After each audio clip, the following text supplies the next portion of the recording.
And we're back. Welcome to No Direction, the Pathfinder News, Reviews, and Interviews podcast. I'm Ryan Costello. And I'm Jefferson J. Thacker, also known as Param.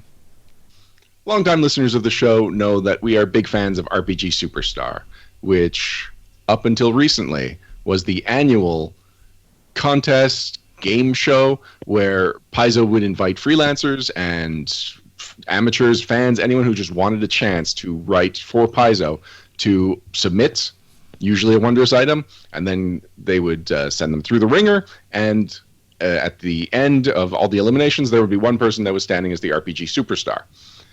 They recently confirmed via a message board post that RPG Superstar is officially on indefinite hiatus. This is after like 8 or 9 straight seasons of it, 2 of them in the same year last year, and then no word on it this year. So it kind of came as a surprise, but not a big surprise, that RPG Superstar is, at least for now, no more. Now, if you've listened to any of Paizo's Breaking into RPG writing seminars, usually their first advice is enter RPG Superstar. So if you are the kind of person that saw yourself as one day being an RPG Superstar or one day writing for Paizo, writing for Pathfinder, that option's off the table. So you might be wondering, like, what's going on now? We've returned to the dark days of 2007. Well, to help us and to help you understand what your opportunities are as a freelancer in the RPG industry right now, we've brought on the project manager / Hobbit Sauron at Rogue Genius Games and the art director at Wright Publishing, Ms. LJ Stevens. Hi, LJ. Hello. And in Encounter Tables Publishing's CEO, Mr. Robert Brooks. Hi, Robert. Hey, everybody. So thank you both for joining us. But before we get into it, I need to ask, and I don't know if you're going to answer this, what is a Hobbit Sauron? Well, it is a unique creature that is half halfling. In other words, I do all the baking and things like that. And half taskmaster. I keep everybody in line and make sure they're all doing what they're supposed to do. And I wish I could take credit for that, but actually someone else dubbed me the Hobbit Sauron and it stuck. So there you go. Cryptwalker. I was trying to do the math in my head. Is a half-halfling a quarterling, or is it just a full? Definitely a quarterling. Okay. Cryptwalker76 has shouted out that makes you the chibi ultimate evil. Yes, it does.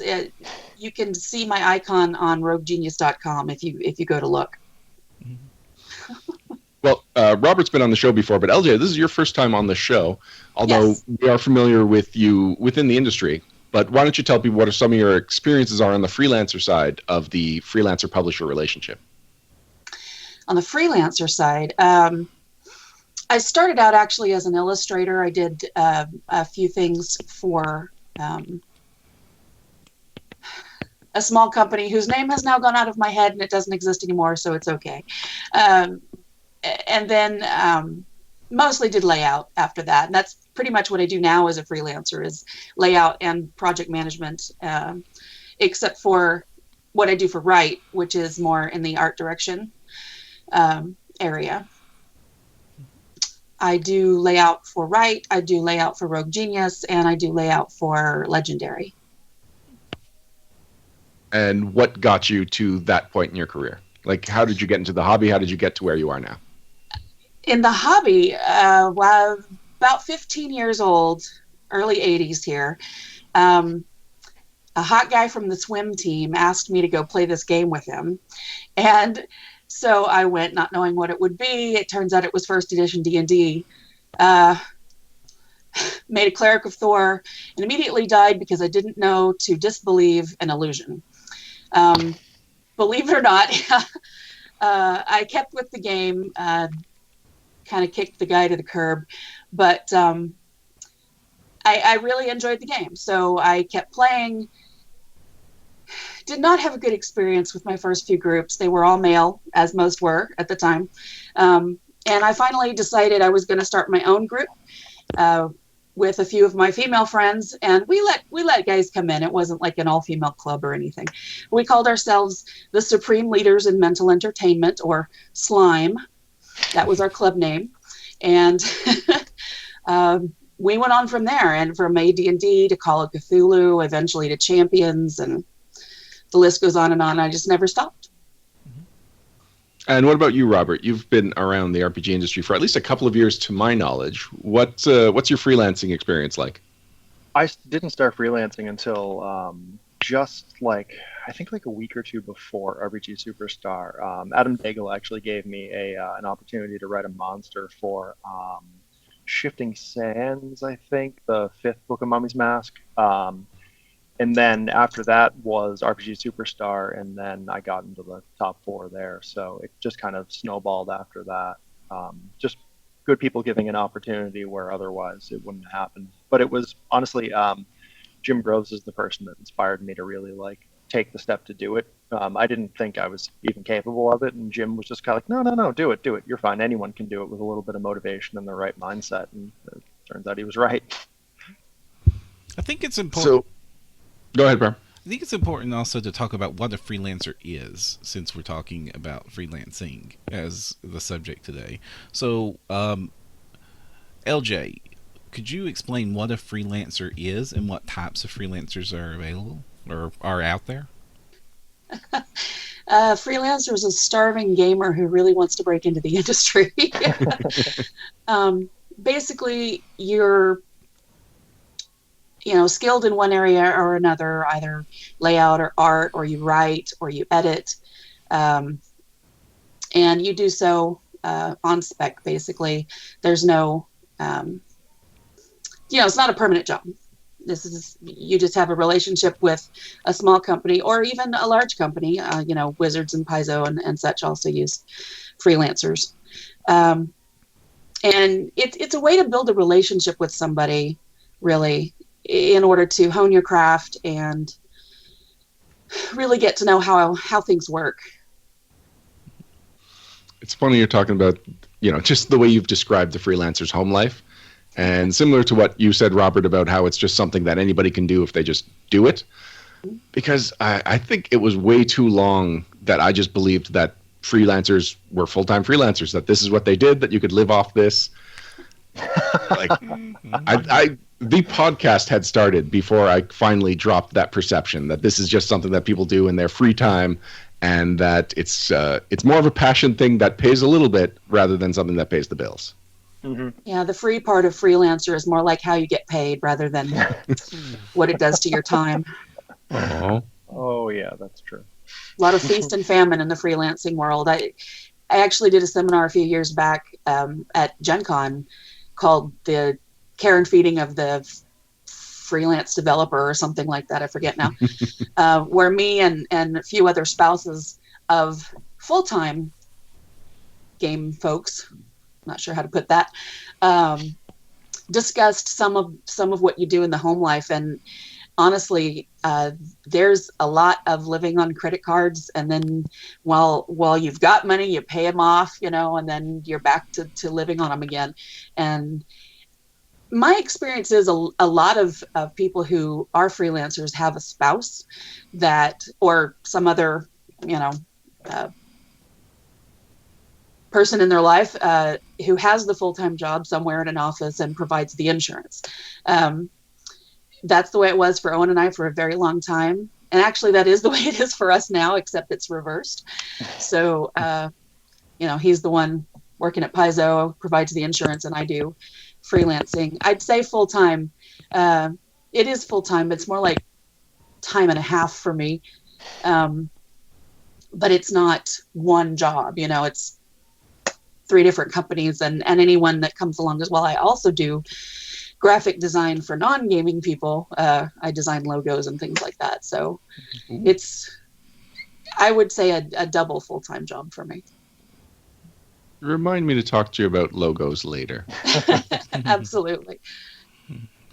But yeah, so in the meantime, how did you then get mixed in with Rogue Genius, with Legendary? How did you establish yourself as someone that all of these companies can trust and are more than happy to use? I bake. Thought you said beg for a second. No, you bake. I bake. Well, So I started off as a gamer all on my own, and then when I met Owen, you know, um, I was actually dating his best friend at the time, so I wouldn't say it was a match made in heaven, but Scandalous. but we ended up together. It was his hobby too, and we really enjoyed playing it together. He got into the industry before I did because he wanted to write enough articles that he would make enough money that he could pay for all the books. And so I encouraged him to write articles for Dragon Magazine, and that's how he got in. It's a longer story, but he can tell you that one. And because it was just still a part of our lives, and we were still gamers, we would game with our friends from high school, from new friends, and um, it was just sort of ever pervasive. And I had been an illustrator from early on, and he got me in contact with someone who was looking for, a freelancer who would work for almost nothing. And that was many years back. It was Otherworld Creations, by the way. I finally remembered the name. Hiram Savage was the Sure. guy in charge of that. And he gave me a break. I did some illustrations for them. Then I started doing some layout, and it just, like anything does, it blossoms, and you get to know people, and they're like, hey, can you do this for me? And, it just goes on and on. And eventually you start getting paid for it. See, now, in a lot of seminars, I've heard the advice, even your first job, don't do it for free. Mhm. Yeah. Okay, but that's not your experience. Yeah, no. Honestly, it's a little, I don't want to play the woman card, but it is a little more difficult to break in as a female into the gaming industry anyway. So many people don't think you actually know what you're doing, or you can't possibly know what an Utyug really looks like. How could you possibly draw one? That kind of thing. But then you prove yourself with your work. You draw the best damn Utyug you can, and there, I have to admit though, I go by LJ, and it's difficult for most people to realize that I'm female, and that was kind of on purpose. In the long tradition of women writers going by initials to hide the fact that they're women. Right. But it's all right. It's only been happening since the 17th century. It's not even been 100 years since we got the vote, so. Oh, God, when you say it like that.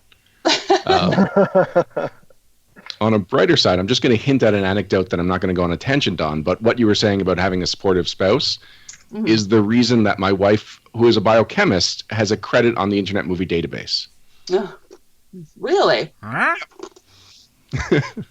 Ask me about it later, because Robert, it feels like it's time to talk to you. So, Encounter Tables Publishing, that's a little bit more of a one-person show, right? A little bit. There are some folks at home that helped kind of like build and bring Thera to life, and they're kind of like my sounding board, my idea team. But all the day-to-day like managing and work that gets done, that's pretty much primarily through me. Art direction and all of that. And so then you probably have just like a larger need for freelancers, because you're not just going for the writers, you're going for all aspects of, basically, if you want something created, you need to bring in the creatives. Yep. All right, so what is your process then? How do you find people, and what kind of freelancers specifically does Encounter Tables Publishing tend to use? For the most part, for our first book, the freelancers that we brought in were primarily writers, because it was like a 400 plus page book. So that's a lot of words to cover. We also hired a team of 3 freelance editors to handle the book. Liz Liddell led the team. There was Aidan Bernstein and Savannah Broadway, and it was a great team to work on that book because there were so many moving parts to take care of. Outside of that, our freelance layout person, Liz Kortz, who I'm pretty sure everyone is familiar with at this point, is basically a machine. She just sent me a message last night saying that she developed like 200 pages of layout in one night. So there's something really magical right there. As for how I get people, this is going to sound really silly, but so far all it's taken is 2 tweets on Twitter to get almost my entire freelance team. The first time I was working to gather the team before I really had any evidence that I could like manage a company, put together a book like this. I put out a single tweet saying, "Hey, I'm looking for writers from marginalized backgrounds, people that don't normally have an easy opportunity to get in." And I was inundated. I had so many responses. I got some writing samples from people, other folks. I was remotely familiar with their work from stuff like Wayfinder, and I just had to pick through the litter. I had so many people. And the second time was just recently, towards the end of December. I put out another call because we're doing some more books in 2017, and I wanted to bring a whole new group of people. And then this time I was much more forward about, like, if you don't have any experience writing for RPGs, don't be afraid. Just send me whatever writing samples you have. If you're interested in learning and you're interested in doing it or trying to do it, seeing if it's something you like, shoot me a line. I might not give you 15,000 words to start, but I'll give you something to see if you enjoy it. And I'll give you the skills to develop your talent along the way. Because more than half of the freelancers I got for the campaign setting were first-time freelancers. They'd never done anything like this before. And now they're writing for Paizo, they're writing for other third-party publishers, and they're getting a lot done. And it's kind of fantastic to see these people that I kind of nurtured and helped along the way, like, just spread their wings and run off, and hopefully, come back when they need them. But getting the freelancers has never really been hard. It's always been convincing the freelancers that they're worth it. And I think that, like any creative, freelance writers tend to suffer from the, yeah, but I'm not that great kind of mindset. And really, no, they probably are. And if they aren't, it can be trained. Creativity is a little harder to train, but just the mechanics of it, following a style guide, matching, what's in the outline, that's stuff that people can learn, and you can become a really good freelancer just by paying attention and wanting to. Now, it's interesting. You said that, you sent out the first tweet, you got inundated with options, and then your second tweet was specifically to get a whole new group. I figure once you filled up your Rolodex with the first tweet, why did you specifically want new freelancers, more freelancers? There's so many places for freelancers to get work that I don't necessarily see myself as a stepping stone, but I know that a lot of my regular freelancers are doing work for Paizo now. They're getting more opportunities, and I only produce a couple of books a year. I'm still getting the first one out the door. So it's not like they can regularly work for me. And I figure if I can develop talent that goes on to continue to improve the industry by bringing in different voices and perspectives, then that's exactly what I'm going to do. Because the more people you have from different backgrounds, the more experiences they can bring in, and then those experiences can inform their creativity. There's a quote that I heard when I was like in my teens from Hironobu Sakaguchi, who was the lead creator on all the Final Fantasy series. He was talking about Final Fantasy VII, and he was like, well, we had this really huge international team, and bringing so many people on board with different perspectives and different ideas and different like backgrounds and having lived different lives, they had totally different and separate experiences to bring to the table, and then that allowed them to think of something that someone else might not have. And just looking at the diversity of the group I brought in for the Aethera campaign setting, I never would have thought of some of the stuff that these people did. Some of it's just horrifying. Like, what did these poor people go through in their lives? And that's mostly just Isabel. But all in all, they're superbly talented people that have ideas that I couldn't have ever thought of on my own. If I tried to write that book myself, it would not have been as good as it is with new people. So the more new people I bring in, the better the product's going to be. And that rises all the other boats.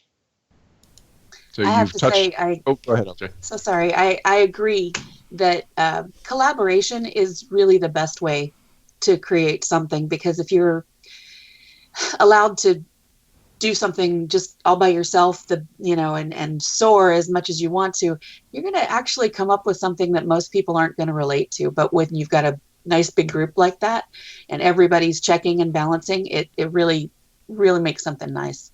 Mm-hmm. I can't agree more. So, Robert, you were talking quite a bit there about the importance of diversity.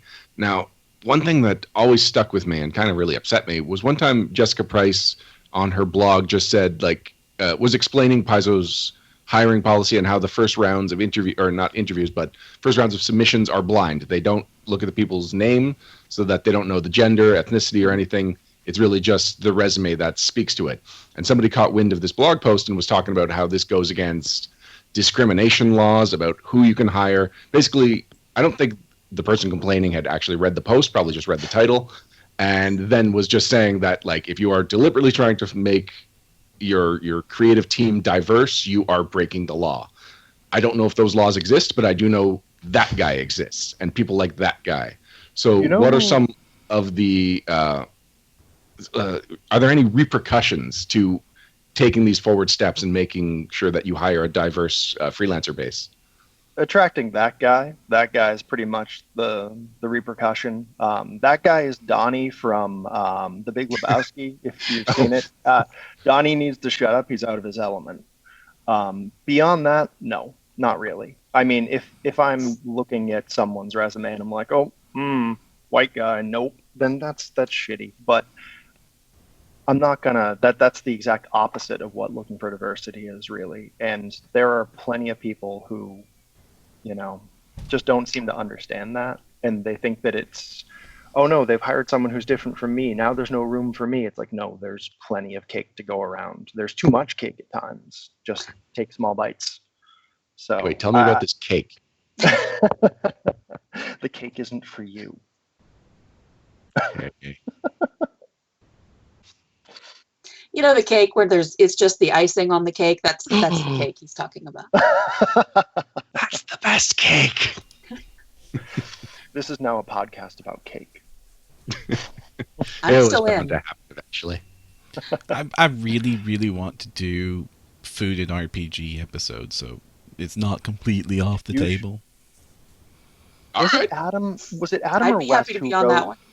the Varisian cooking recipes in the old early Pathfinder books? There was like a book that had like a recipe for like Varisian jambalaya or something, and I feel like that was Adam because Creole, but whoever that was should get back on for that. I don't remember any Paizo products, but I know early Wayfinders, like, it was one of the regular articles they wanted to run, just recipes of Galarian. And I believe that was a Liz Court's initiative. Yeah. See, Owen and I used to have Tim. If you're listening, put the recipes thing back in. LJ, you were saying something. Owen and I used to have parties where I would make dishes that he had described in his campaign, and we'd have like a smorgasbord of these things. One of the worst was fermented goat's milk. I don't want to tell you what was in it. It was disgusting. But we got Spies for trying it. So. Now, Robert, you've actually been through the RPG Superstar process. Yep.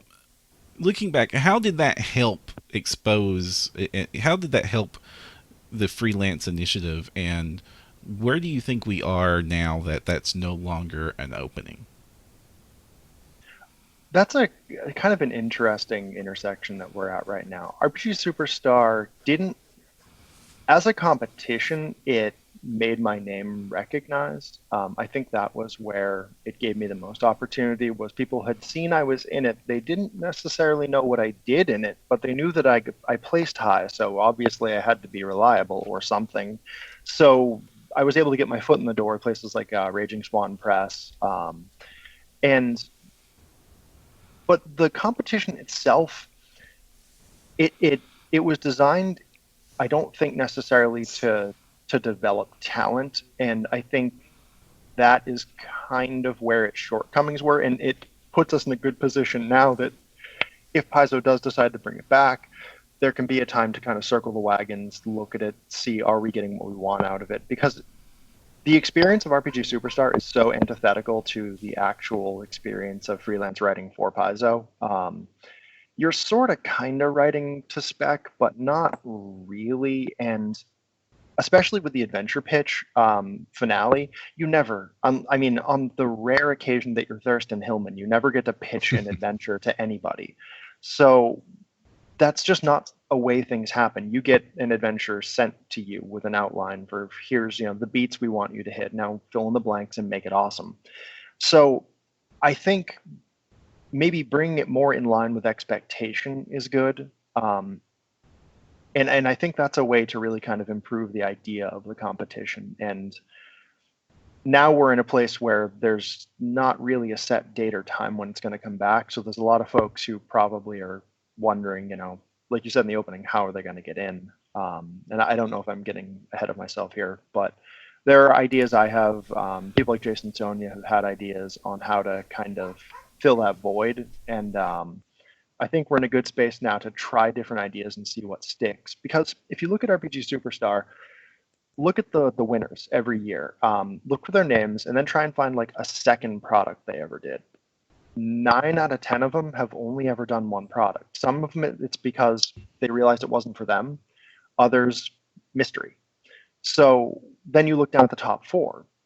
Then you look and see how many books they've done, and so on and so on. And sometimes all the way down to like the top, was it 20 something? There are people there who have done dozens of books. So it's not necessarily a measure of talent. And I think there's something to be learned from those results. That Yeah, that is a completely valid observation. I definitely have seen a lot more people in the top 16 get reoccurring work, and I think that was a lot of the point when Paizo would recommend entering RPG Superstar to freelancers. It wasn't that you have to win RPG Superstar, but just making even top 32, just making the first cut, you now have your name right next to your words, your mechanics, and people immediately start thinking of you as this is how they write, this is how they think about the game. And one of the strangest things about it too is capstoning it with, okay, here's your first step into freelance writing. Write an entire adventure yourself. Yeah. I got to tell you, that's the hardest thing to do in freelancing, is to basically pull an entire 64-page book yourself. It was different when it was like, what was it, 32-page books originally or something like that. Mm-hmm. But the 64-page modules, it's basically an adventure path chapter. And I just went through writing one of those for Ruins of Aslan, and that's a grueling experience. And to put a first-time fresh face in there and then expect them to, put out something that's professional level, it's a high bar to set. And I mean, you might get someone who's done similar work before for a different like game or a different sort of media, but overall you're getting absolutely first-time writers who are kind of in over their heads. I've talked to previous winners of RPG Superstar, and the overall consensus I get is, hey, this is terrifying. I notice that a lot when I'm I mean, obviously, anybody tangent to the industry gets this question a lot. How do I get in? How do I get started? And of course, me and Ryan also get this question a lot. And they often come and they're like, hey, yeah, I've got this campaign setting I want to make. I've got this game I want to write. I got this huge adventure path I want to write. And my immediate pullback is like, maybe start professionally with a monster or something smaller to get a feel of what this is. Because this, just even from the sidelines, watching what you all do and some of the headaches and some of the frustrations that are involved in putting something together at a quality level is just so daunting, and there's so much moving parts and coordination that I don't think the average gamer understands. No, and that's a totally good observation, is that like the average player doesn't realize how much work goes into producing one of the books. The average freelancer might not either. Just making the Ethera campaign setting on with the team I had was eye-opening on the sheer level of amount of work that goes into it. And I don't think stepping in you realize just how big of a task that is. And a lot of people have these ideas, and it goes into all game industries, heck, even in the film industry. Hey, I've got this great idea for a movie, game, book, whatever. And they think that they get to be the person on top to start, and it doesn't always work like that. In fact, it almost never works like that until you kind of build and establish yourself. And even then, it might never happen. So having realistic expectations is also kind of a really good idea. Now I want to talk about the cold call. LJ, as a project manager at Rogue Genius Games, I'd imagine that you get a lot of just like zany ideas and somebody that's really passionate about getting it done. How do you handle that? How do you filter the awesome but unusual from the just crazy? See, I have this campaign setting, and I have an idea for all the NPCs and a bestiary and an entire line of adventures. Yeah, you get that. My first filter is to write back and say, this looks like it could be very, very awesome. Give me 1 page. 1 page. Condense it down for me. And if I get a response, which is almost never, we can go from there. But I'm not going to sit down and read a 132-page, this is your heartbreak campaign that you've been working on since high school. If I had time to do that, I wouldn't be doing anything else, So the first thing on my mind is, can this person take a note?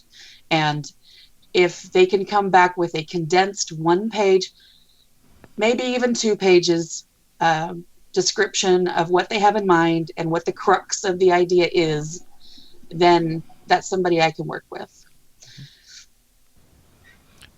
Also, there are probably guidelines on the company you want to work for's website. Go look for them. What are Rogue Genius's? Let's on the website. Stick with Rogue Genius specifically because it's where you're project manager, which is more what we're talking about right here. So Right. It's on the website. Can you give some ideas of how Rogue Genius, what separates a Rogue Genius product from, say, a Wright Publishing or a Legendary Games product, in your opinion? Gosh, we've collaborated with both companies, so I can say that 90% of what we publish, aside from our imprints, are ideas that Owen had, basically. And he no longer has time to write, so we give them to developers, or rather to freelancers, to flesh out if they're excited by it. But some are, people will approach us and say, hey, I have a really cool idea, and this is something I'd really like to publish. Are you interested, basically? And, then we go through the show me something small process, and put it out that way. But honestly, Owen hasn't written anything for Rogue Genius exclusively in a very long time, because he just, he only has the 5 jobs. He just doesn't have Slacker. a lot of time. So even, he'll take something that he wrote down a couple of paragraphs of, and someone will say, hey, I want to work for you. You'll say, great, here's my idea. Give me an outline. And, they may come back with that, and we can continue to go back and forth until we have a manuscript there. And then that is exactly the type of project that we will test out an editor with, or a developer with, also both freelancers. And, if we get really good product from them, then we'll continue to use them. And one of the things we like to do is put the author's name on the cover, which isn't something that was always done, but visibility became a little more important to us a few years back. So that, and everybody thought that Owen was 6 different people. What? He isn't. Actually, one thing I like on the Rogue Genius websites is the known associates. Yeah. And so that's just another way of calling out people that you've worked with a fair amount, or that's whatever you respect for whatever reason. Exactly. The 4 Horsemen, and I think Alex is on there, just Alex Agunas by himself. He's Everyman Gaming. Oh, is he not up there? It's his fault, because if I asked him for a bio and he didn't give it to me, then it's not there. All right. This is where we have to It's officially always Alex's disclose fault. that Alex Agunas is a part of our network, and so we have to disclose that now. The FCC has rules we have to follow. Okay. Yeah, All right. your FCC has rules. What? I'm sure that your has worse rules or more strict ones. I'm sure we do. I just don't know them. So They're more maple flavored, the rules. anyway, sorry for that interruption there, but you did start talking about something that I've had a lot of experience with, and it goes back to what my old writing instructors tried to teach us when they were trying to teach us how to freelance, and is that a lot of people really like putting on the guise of a writer because it's comfy and it's glamorous and it's romantic, and very few people want to starve like a writer. It's true. Or an artist, or an editor, or Well, I didn't go to art school, so I can't quote my old artist professor. What bugs me is how many people want to be thought of as a writer, but don't want to write like a writer. they want to have written. Yeah. Because my first degree was in creative writing, and just when I showed up and nobody had portfolios and nobody had anything just that you could read, no proof that they wrote anything, just baffled me. Because I got in trouble in elementary school for bringing out pads of paper and a pencil to just write on a picnic table during recess.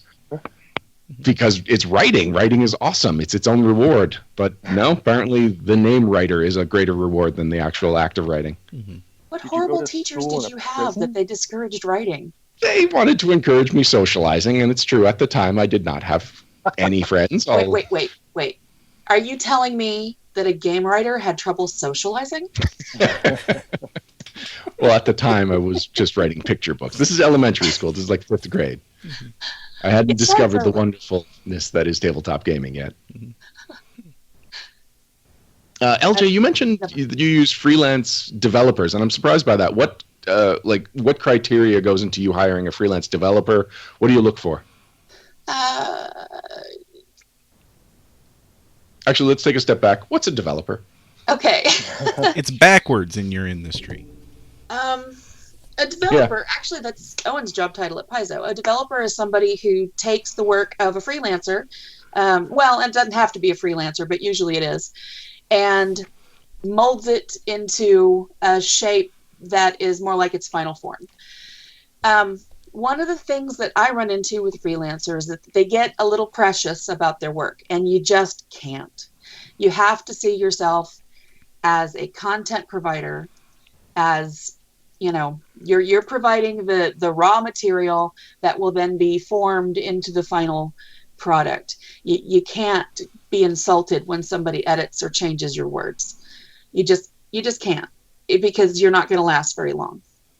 That's the way it works. And the developer will take a finished rough draft, basically, from freelancers mostly, and go through it, make sure everything makes sense. If something isn't right as far as game stats are concerned, this is, the monster is right, but it's really not going to work in this, environment or whatever. They change it, they rewrite it, and then it goes through editing at that point to make sure the developer did everything right. And so how do you find people that you think will develop to what Rogue Genius quality, Rogue Genius form? Right. Well, most developers are also writers / editors. And it starts small, sometimes with a recommendation from another small company. In our case, the Four Horsemen, well, it's actually only 3 of them at the time, but they were all writing and editing and developing each other's work, and we liked their products, and so we started using them a little bit, as well as bless you, Savannah Broadway, and Steve Held, Stephen Rowe, those folks, Dan Dillon. And there's, forgive me, I can't remember all the names at the moment. But basically, it's all about you end up seeing their work, you try them out on something small, just like anything. And if they turn in good work, you give them something a little bit bigger. If they don't turn in good work, it behooves you as a small publisher to give them notes and tell them what they could do better and try to develop them as a developer or an editor or whatever. because the best thing that can happen is that they become so good at their job that you can't afford them anymore. And that's on one. It's a two-edged sword. On one hand, it makes you very proud. You're very happy that has happened. But on the other hand, you got to start over with somebody else, because being a third-party publisher, we just don't have the budgets that most big publishers have. So our 3, 4, 5 cents a word starts not looking so hot compared to Paizo, which does 8, 9, 10 cents in some cases. So. Oh gosh. Yeah, I wasn't sure if we were going to get into this, but if you guys are comfortable disclosing what you pay freelancers, I think it'll be a little bit humbling to people that might be interested in getting into freelance work. So, LJ, you were saying 3 to 5 cents a word. Now that actually sounds a little high from my experiences. That's for a writer, okay? This is so. Robert, do you mind going into what Encounter Tables pays their writers? Yeah. I made kind of a point when I brought people on that I was going to try and give them competitive pay. So I'd match what the starting amount of Paizo, which is 7 cents a word. And I paid even my first time writers, I paid them 7 cents a word because they're worth it. And you know what?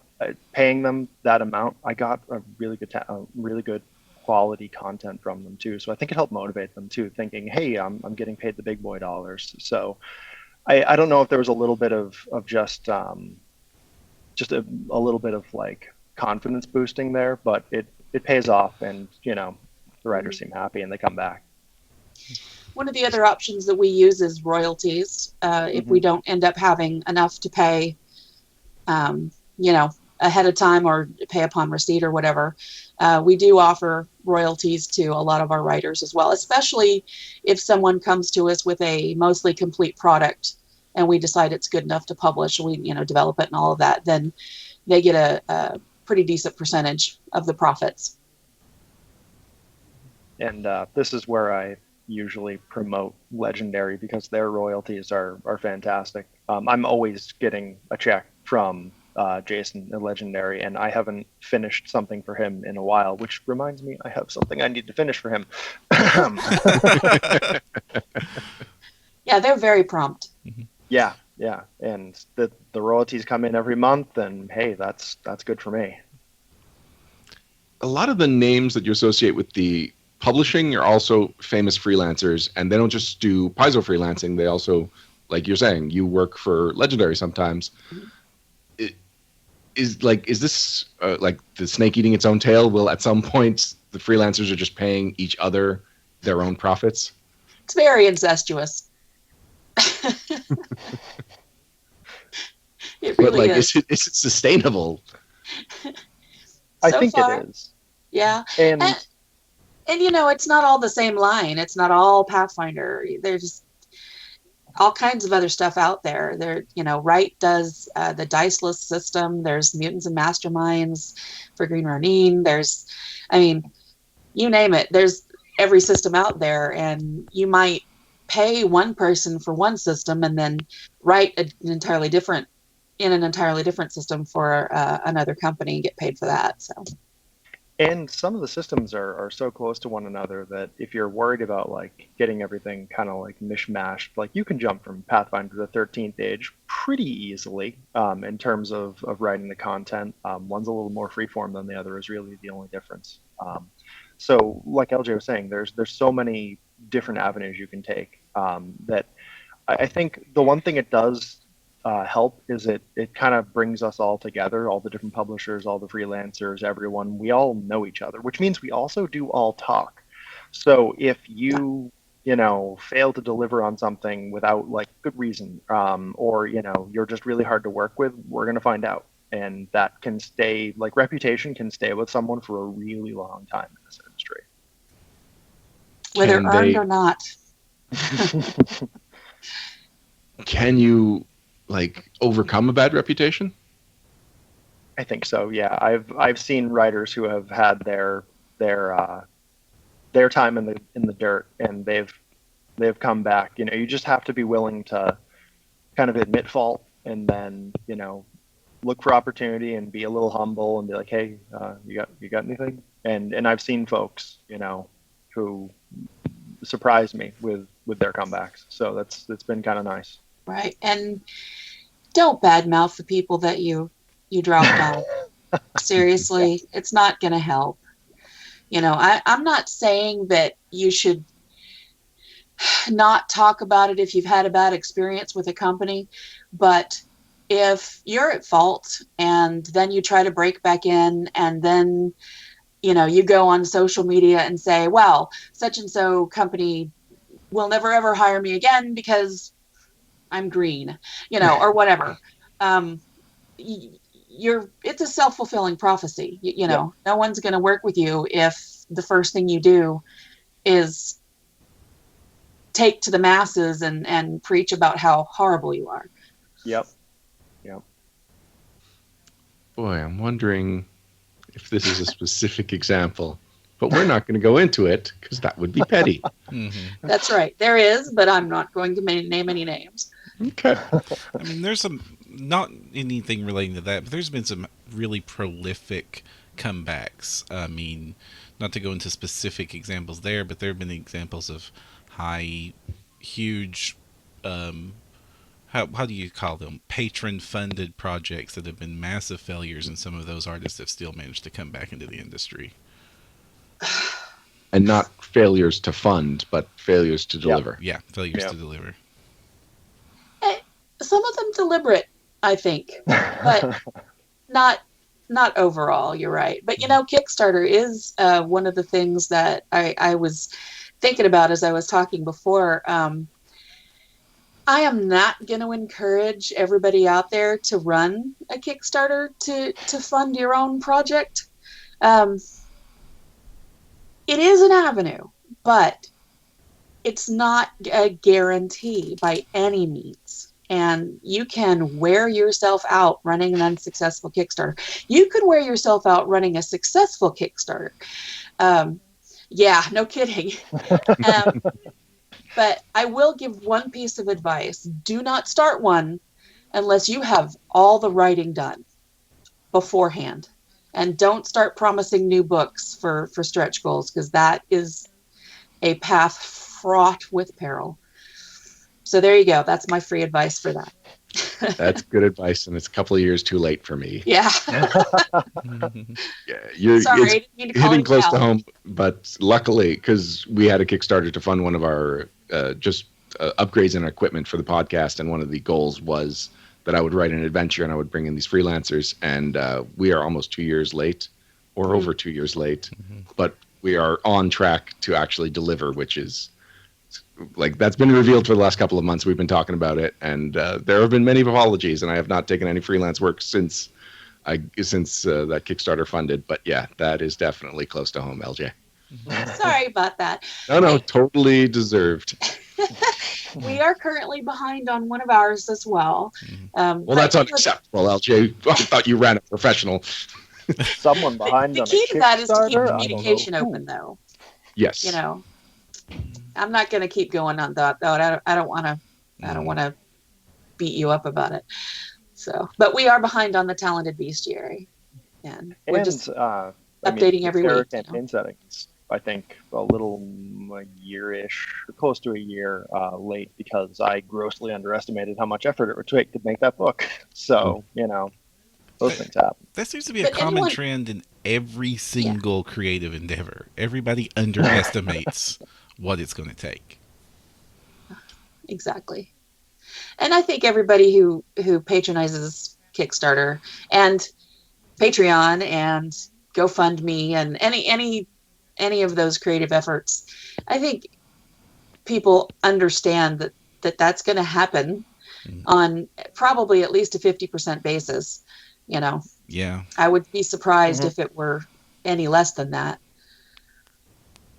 And I mean, too, there's an expectation level there too, that folks who, this goes back to the Big Lebowski reference, but folks don't know how the sausage is made most of the time, and I see it with video game Kickstarters. They're you're 6 months late. It's you have no idea how lucky you are that it's not 7 years late. So when you set foot inside that industry and you look at it and you see it, you start to realize, oh yeah, massive delays happen that's almost nobody's fault. And that happens in the tabletop industry too all the time. I mean, you can take a look at what was it, the Encounter Codex that was supposed to be February, and now summer. Like things happen. Like projects just kind of slip, and it happens to everybody, large and small. Right. Sometimes the product is literally on a slow boat from China, or in the case recently, in the last year or two, the Seattle ports closed down. Yep. And Green Ronin had product sitting on a boat for 6 months that they couldn't access because of a strike. Nobody can help something like that. Yeah.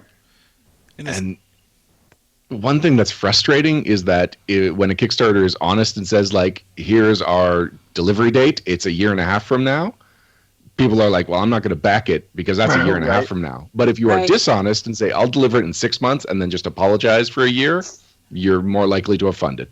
Yep. The upside of that is every once in a while something comes in the mail that you've completely forgotten about, and it's like, ooh, Christmas. Yeah.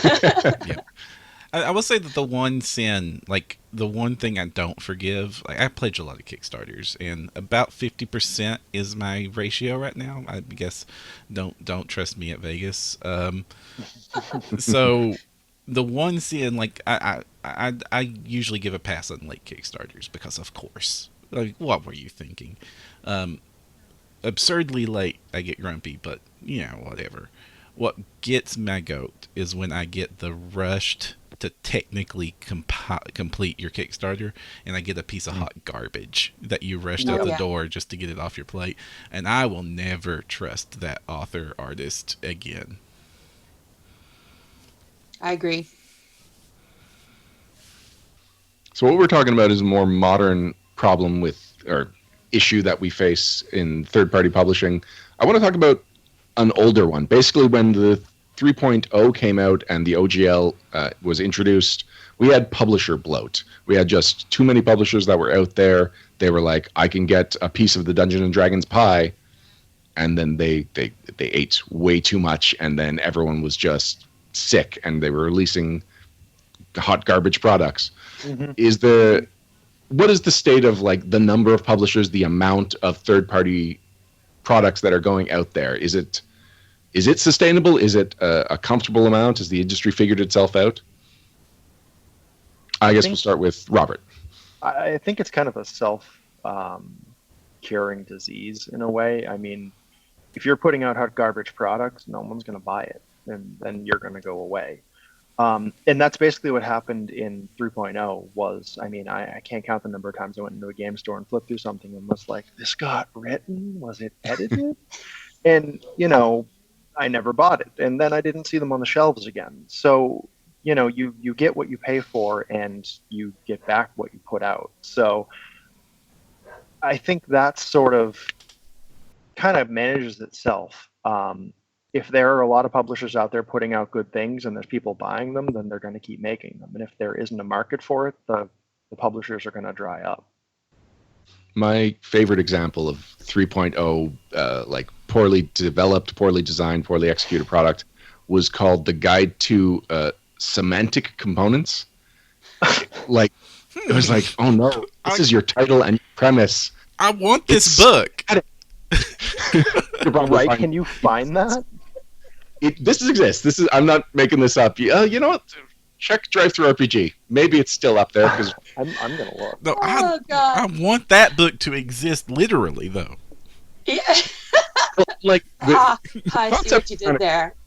Those components that are really just flavor, and you can embellish that. Okay, cool, but not semantic components.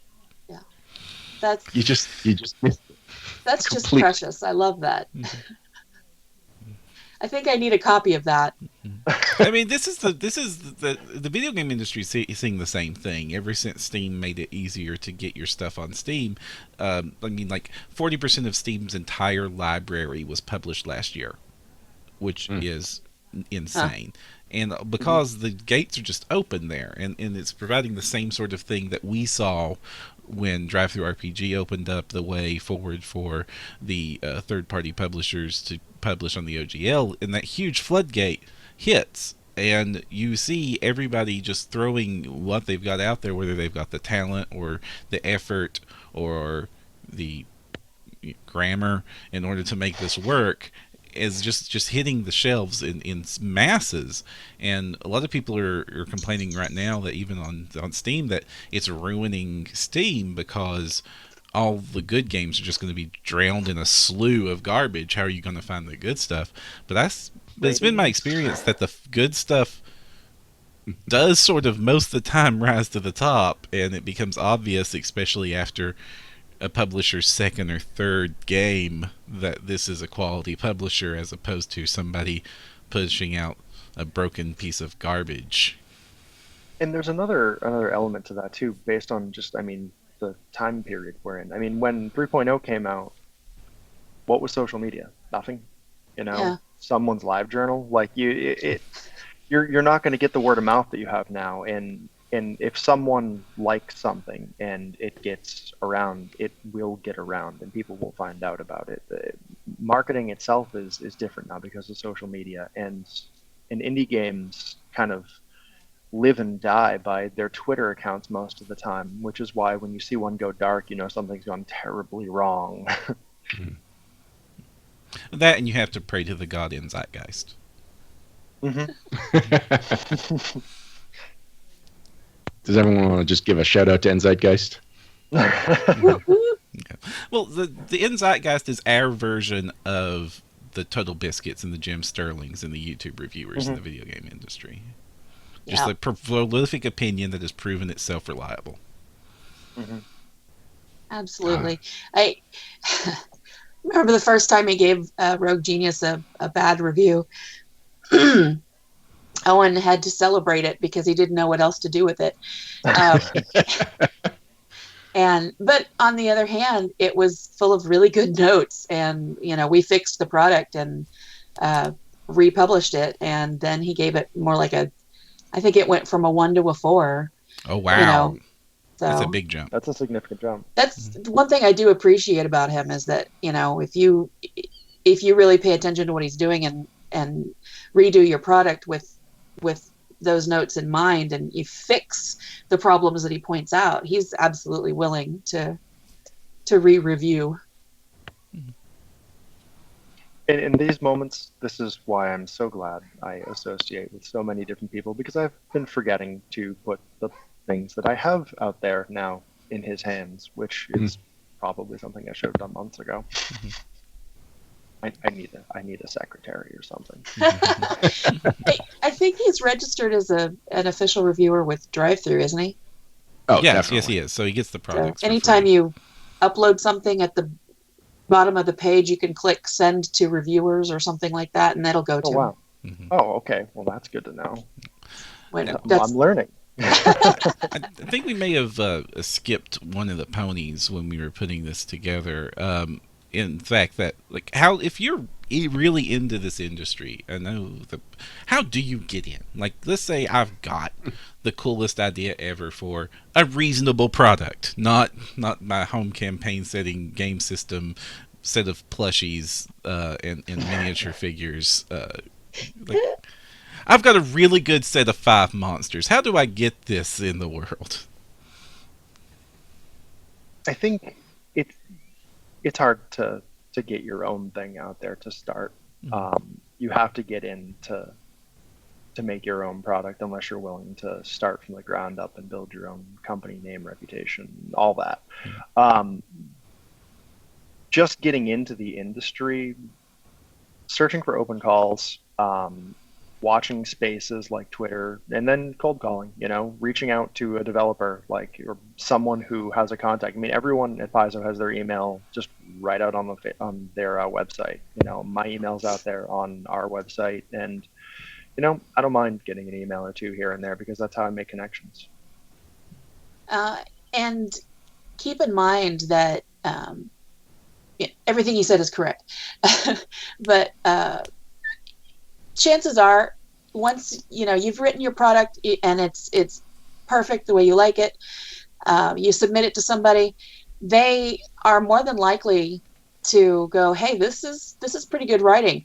How about you write this for me, rather than using your the piece. It's more like a portfolio piece, really. Later, you might be able to get it in somewhere. Or if that person says, hey, I like the way you write monsters, let's take those 5, and here I want you to also flesh out these 14, and we're going to put them all together.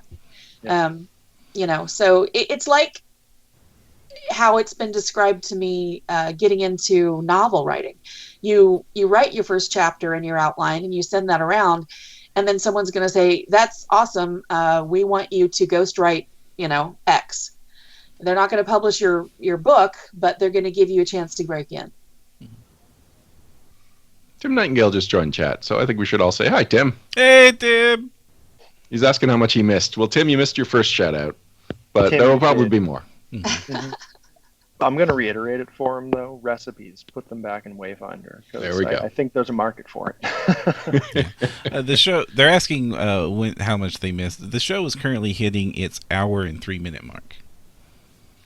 Which actually brings up, which is the commitment we ask from our interviewees, but I think we're having a really good conversation. Are you guys still open for just continue the chat? Cool. Now, we've been talking a lot about writers, but they're by no means the only freelancers out there. Like, what is let's start with artists. What do you look for potential artists?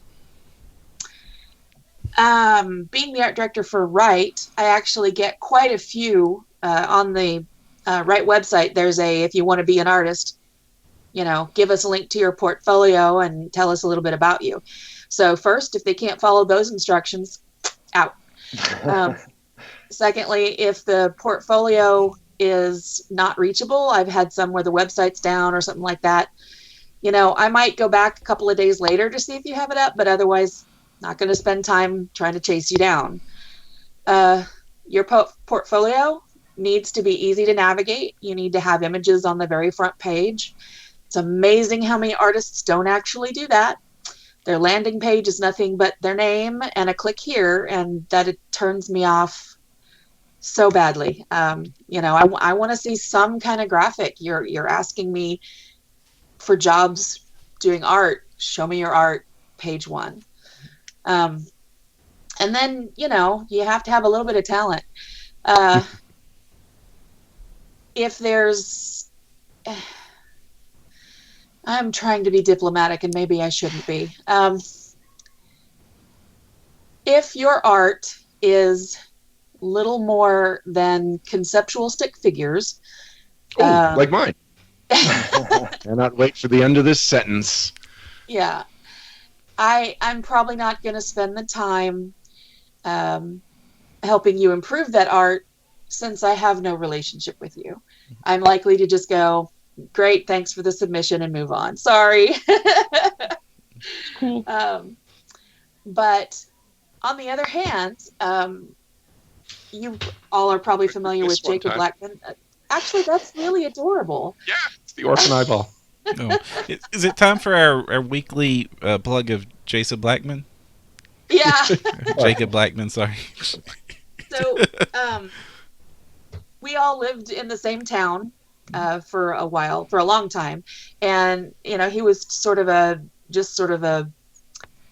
he would draw for his own pleasure, basically. And we would start talking to him about doing art for Rogue Genius. Actually, it was Super Genius at the time. And we went back and forth, and he eventually got to the level that it was really, really good work. And now we really can't afford him anymore unless we do a Kickstarter. Oh. So for a while he was giving us discounts, but it's his fault. He's actually one of the rare full-time freelancers. All he does is art, and of course he does it in 5 seconds flat. But and his work isn't to everybody's taste either. I happen to love it, but it's very comic booky. People, I'd say most people with the bigger names prefer a more painterly look. But that's hard to get, and I'm not going to say it's overrated, but it's it's not the only thing out there, and it's not the only valid type of style out there. His is fantastic in my opinion. So Well, and the price difference between a comic book style and a painting style, like it's a chasm. Dramatic. yeah, Mhm. it is. If you look What about? Oh, sorry. Go ahead. no, No, you go. He's Canadian. He'll do this all day. if you look at now see, I've lost the name of All the right. person I was going to say. So My I question was agree going to with be, you what about about the chasm. what about digital art? Is that something that you would consider? Yeah, Jacob actually does everything on a tablet. Oh no, I mean like He means 3D. the 3D Oh. poser stuff. Yes, it is not my favorite art. It has to be exceptional in that genre. We use 3D for stock art, Mhm. that kind of thing. Honestly, I'm thinking about all the different portfolios that people have sent me, and I'm not thinking of any that were 3D.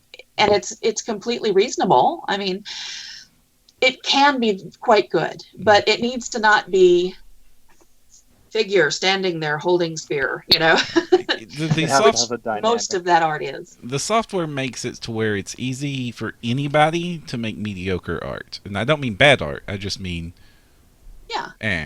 And I perfectly know good. this because 10 minutes with the software, and I'm producing the same quality image that you see on a lot of really amateur pages. And I have no good talent there at all.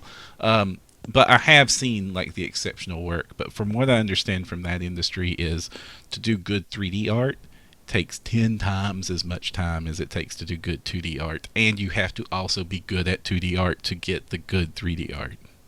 Right. The last thing I want to see is, broken anatomy, whether it be 2D or 3D. There's another thing. If when I go to your portfolio page and it's nothing but hottie Liefeldian. toddies, if you'll take my meaning on that one, I'm not interested. I think it is high time, to change the perception in the art in the gaming industry. There are plenty of women who play, and plenty of people who understand that it's not all about the chainmail bikini. And I'm ready for a change. So if I see nothing but nose art on your site, which is fine in its own genre, I'm not likely to give you a job to illustrate a nice, strong female fighter, because I don't need to see her butt and her boobs in the same shot. It's amazing too how many artists default to that, even when you tell them not to. There were a couple of times with artists. I didn't use a whole lot on Ethera, but I asked them to illustrate something, and I was pretty clear about it, and it came back with vacuum formed steel breastplates with individual boob cups, and it's like, no, that's it's a robot. Why would it so there were some questions, and that's still a problem Agreed. if it's not what you're looking to actually make. Right. I understand that that's an industry-wide problem. I mean, we've heard Pazzo opine about that exact same problem, that and getting green-skinned people when they meant olive-skinned people. Oh yeah. Oh, that's a whole other bag of cats. Like I made a point to try and have a really good racial diversity in the human NPCs in the art for Ethera, and I cannot count the number of times I specifically just said black and I got a white dude. It's like not even like tan, just like me, just pale, real pale. You are and I'm very just like, white. Yeah, I'm like, did you read the art order? Because I'm not Sure. working with you again. Or not much skin showing, and I get a boob window and a belly window and bare legs. Yep. Like, no, cover from ankle to neck. How do I have to say this? Yeah. Or occasionally, if nothing wrong with large breasts, but not every female. Some of them are flat like boy, and it's okay. They're totally fine that way. Not everybody is But- Power Girl. Yeah. And the same goes, you can have sexy guys. That's another thing you never see is, the guy is always, something, even if he's wearing nothing but a loincloth. And so putting in a few sexy guys here and there just to balance out the sexy girls, that's okay too. You rarely see monstrous women too, like women who Right. actually are like, just like as monstrous as like a male type of creature would be.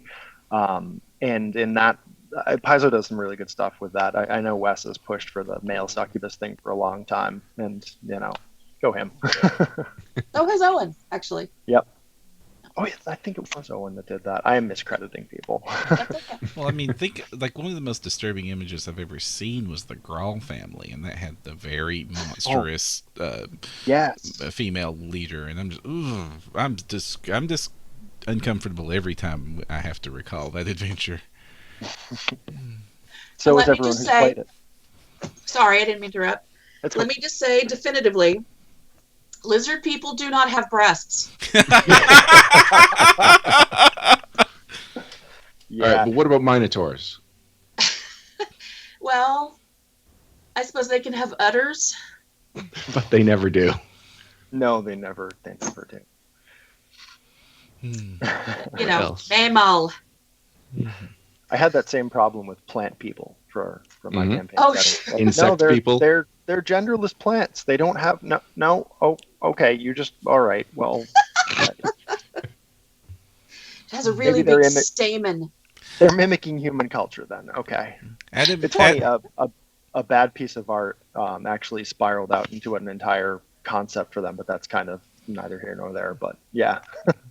Adam Feels Daigle like is it's clarifying that Owen did we say that Owen did the male succubus. Wes is responsible for the Gaiad. Right. Oh, yes. Right. The Gaiad. Yes. Yes. Yes. Credit where credit's due. And people of size is another representation that Owen has tried to bring in, as I have too.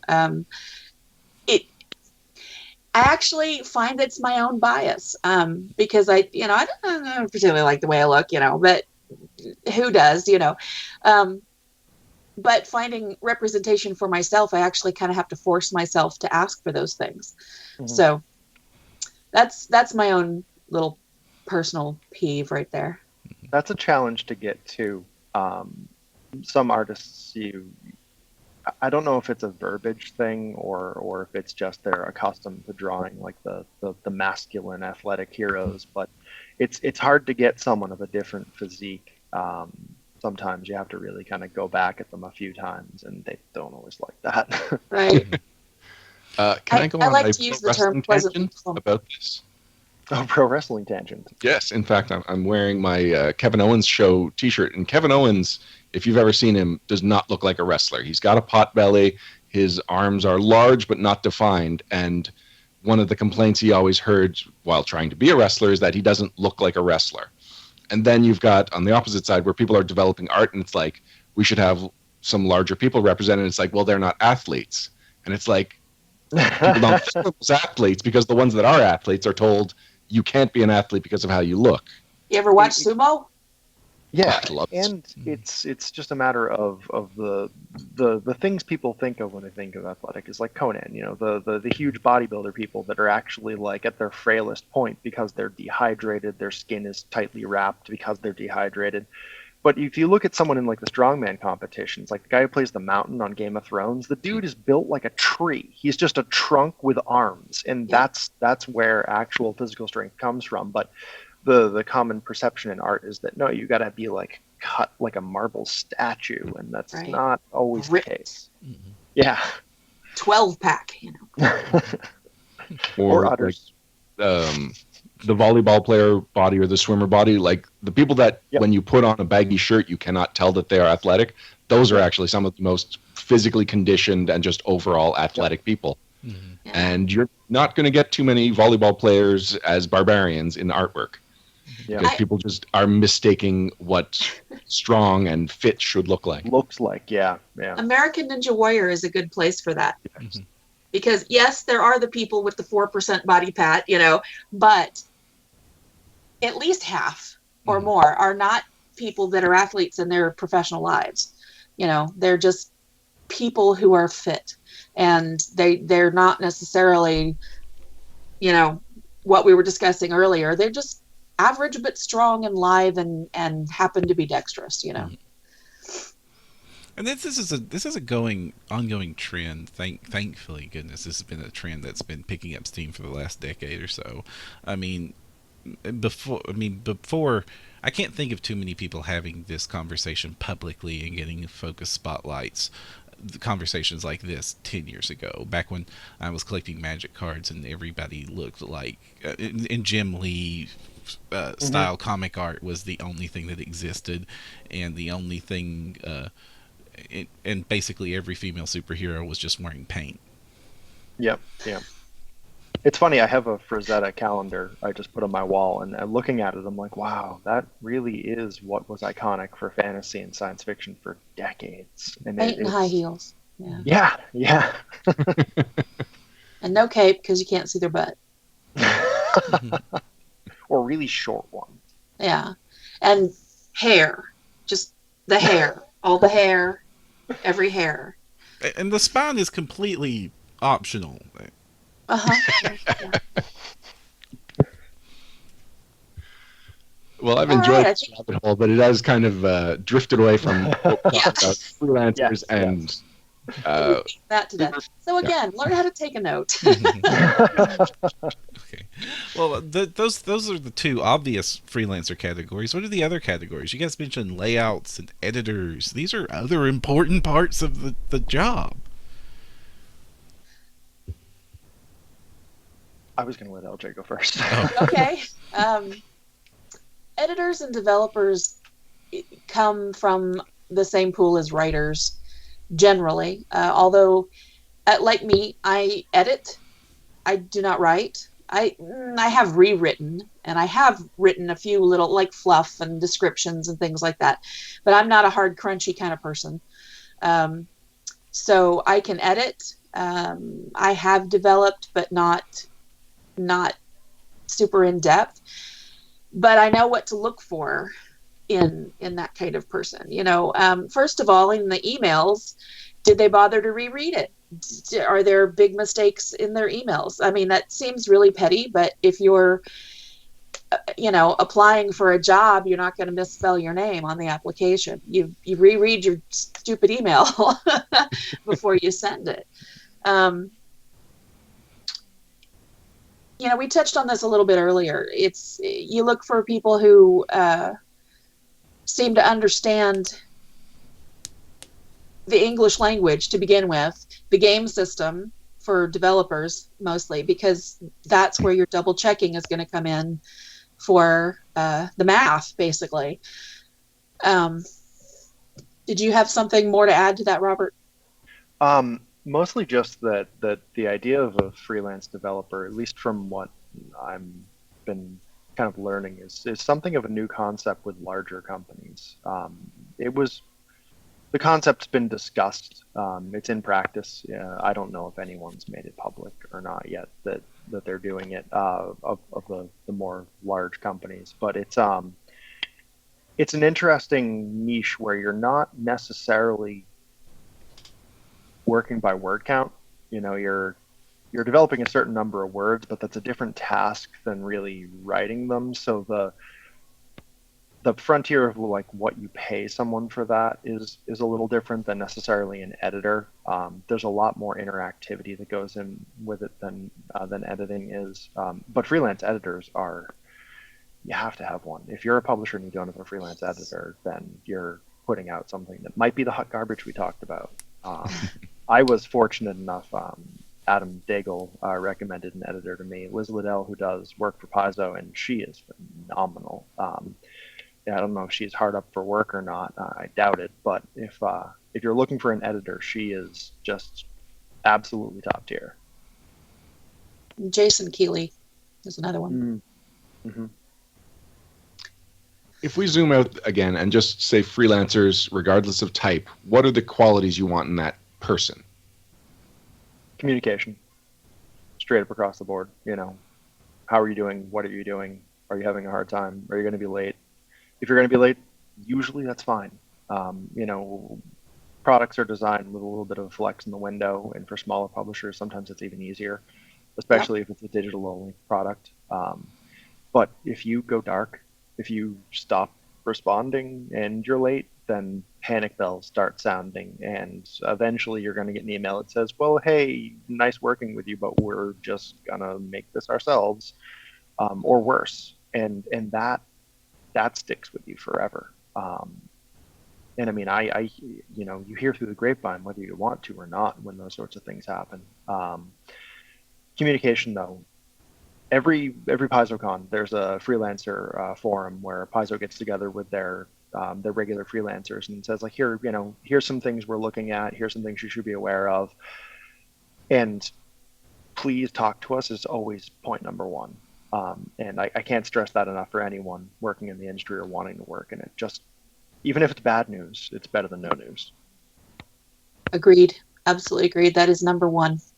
Number two would be take the notes we give you, and don't flip out about them, because it's not personal. It's just what we need. And that goes across the board to any freelancer for any reason. And the understanding that if something changes, it might not be because it was bad. It might just be, I mean, something as simple as copy fitting. We needed to fit all this text and the art came in gigantic, so we had to cut your 250 words of, flavor text. So sorry. And that's just something that's hard to always understand unless you're on the other side of the table. And it's kind of like just like being a player and a GM. If you've never GM'd, you're not gonna know the tasks that go into it. And then once you do, you're like, oh, this is hard sometimes, So it's to break it down into a really simple binary. It's kind of like that.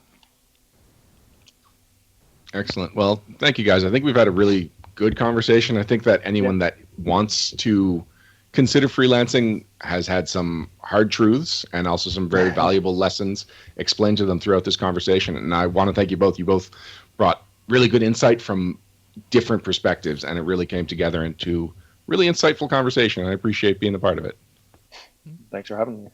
Thanks for So having before me. we go, what should people know about you and your companies? Where can they find out more? Starting with you, Robert. You can look for us on for me on Twitter at Sphinxian, SPHYNXIAN. We're also on Facebook at Athera RPG and AtheraRPG.com, and that pretty much covers a lot of our media presence. And you can reach out to me wherever. My DMs are always open on Twitter if you're looking to get in touch with someone and just ask them a question about hey, how do I break into the industry? Do you have anyone who's looking for work? Are you looking for work? Does this look like good writing? I'm always available. I might take a while to get back to folks, but I always get back to folks.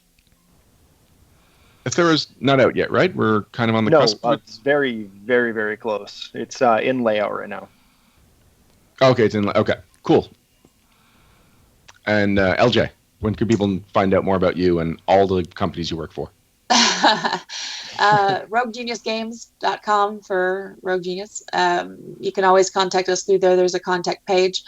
I'm actually not on Twitter personally, but Owen is. That's at Owen Stevens. Very simple. I am on Facebook. I'm the 7th LJ Stevens, and I'm in Seattle. So You know guys how should there's a just little get together number and have a party. you can always reach me that way. I'm happy to talk to people by IM. Don't be afraid to contact me. If I think it's going off the rails, I'll say so. I'm not ashamed to do that. Excellent. Well, thank you both once again. And Param, you and I will be right back after this to talk about all the Pathfinder news.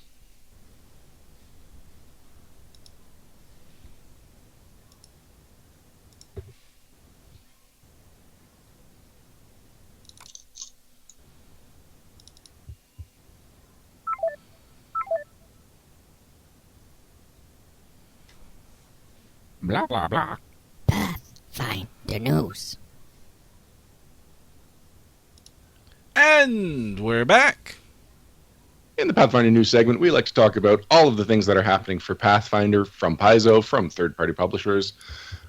Basically anything that is of interest to the Pathfinder fan base, we like to cover it. And wow, there's been a lot of news in the last couple of weeks, Param. Oh, yeah. A whole bunch. Now, probably the biggest news is the new Humble Bundle. It's being presented by both Paizo and Dynamite. And for people should know by now, but people that don't, can you explain what a Humble Bundle is, Param? Okay, well, a Humble Bundle is, first it's at humblebundle.com, and it is basically where a bunch of products are grouped together, and you pay for them at different tier levels. So there's always one like pay what you want, or sometimes it's pay $1 or more, where you give them any amount of money, and this is the level of stuff you'll give. And then there's usually a tier level called beat the average. If you pay at least more than the average payout, which keeps going up the longer the bundle goes, you'll get a few more. And then there's usually a couple of static levels up above that, such as pay $10, pay $25, etc., etc. That'll give you like some specific or bigger rewards. But the basic gist of it is a whole lot of. It started with games, so video games, so a whole bunch of video games that are usually pretty good. Pay what you want, and then and then you get to decide how much of what you paid goes to the developers of the game or the owners of the games. How much of it goes to the Humble company making that interaction happen, and then of course a big chunk of it always goes to charity, and you get to decide those percentages exactly where you want them to go. So this is Paizo's third Pathfinder Humble Bundle, all in the same year, basically. So it started in 2016 is when they first got into this, and they were the first tabletop RPG Humble Bundle, and it was a massive success, raised $1 million. And so it's no surprise that they've gone back to the well a couple of times now. If you're interested, some of the highlights of the current Humble Bundle, if you pay $25 or more, it unlocks everything. And and that includes 4 physical comics. If you just want to stick with PDFs, you only need to give $15, and that will get you PDFs of basically all the comics that have been out in the Pathfinder line since the last Humble Bundles comics. You'll also get the Iron Gods Adventure Path, as well as the Technology Guide and Distant Worlds, the campaign setting books that really help you run that adventure path. Actually, you can't run it without the Technology Guide. Paizo even acknowledged this and put the Technology Guide on the PRD. And you get the entire year of the Demon season for Pathfinder Society.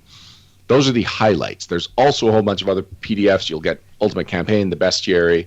You'll get, there was something, the Beginner Box, all the digital files there, so you can print out your own pawns. And that's $15. Like, any one of those products will cost you $15, and you get this whole bundle, and you are helping charity and you're helping Paizo. And yeah, it's every single time this happens, it's a great deal. Yeah, the only criticism I can even give to this deal is that it's not quite as crazy as the first one, which was just insane. This is still an amazing selection of product for a very cheap price and some really high quality product. I mean, Iron Gods is just great.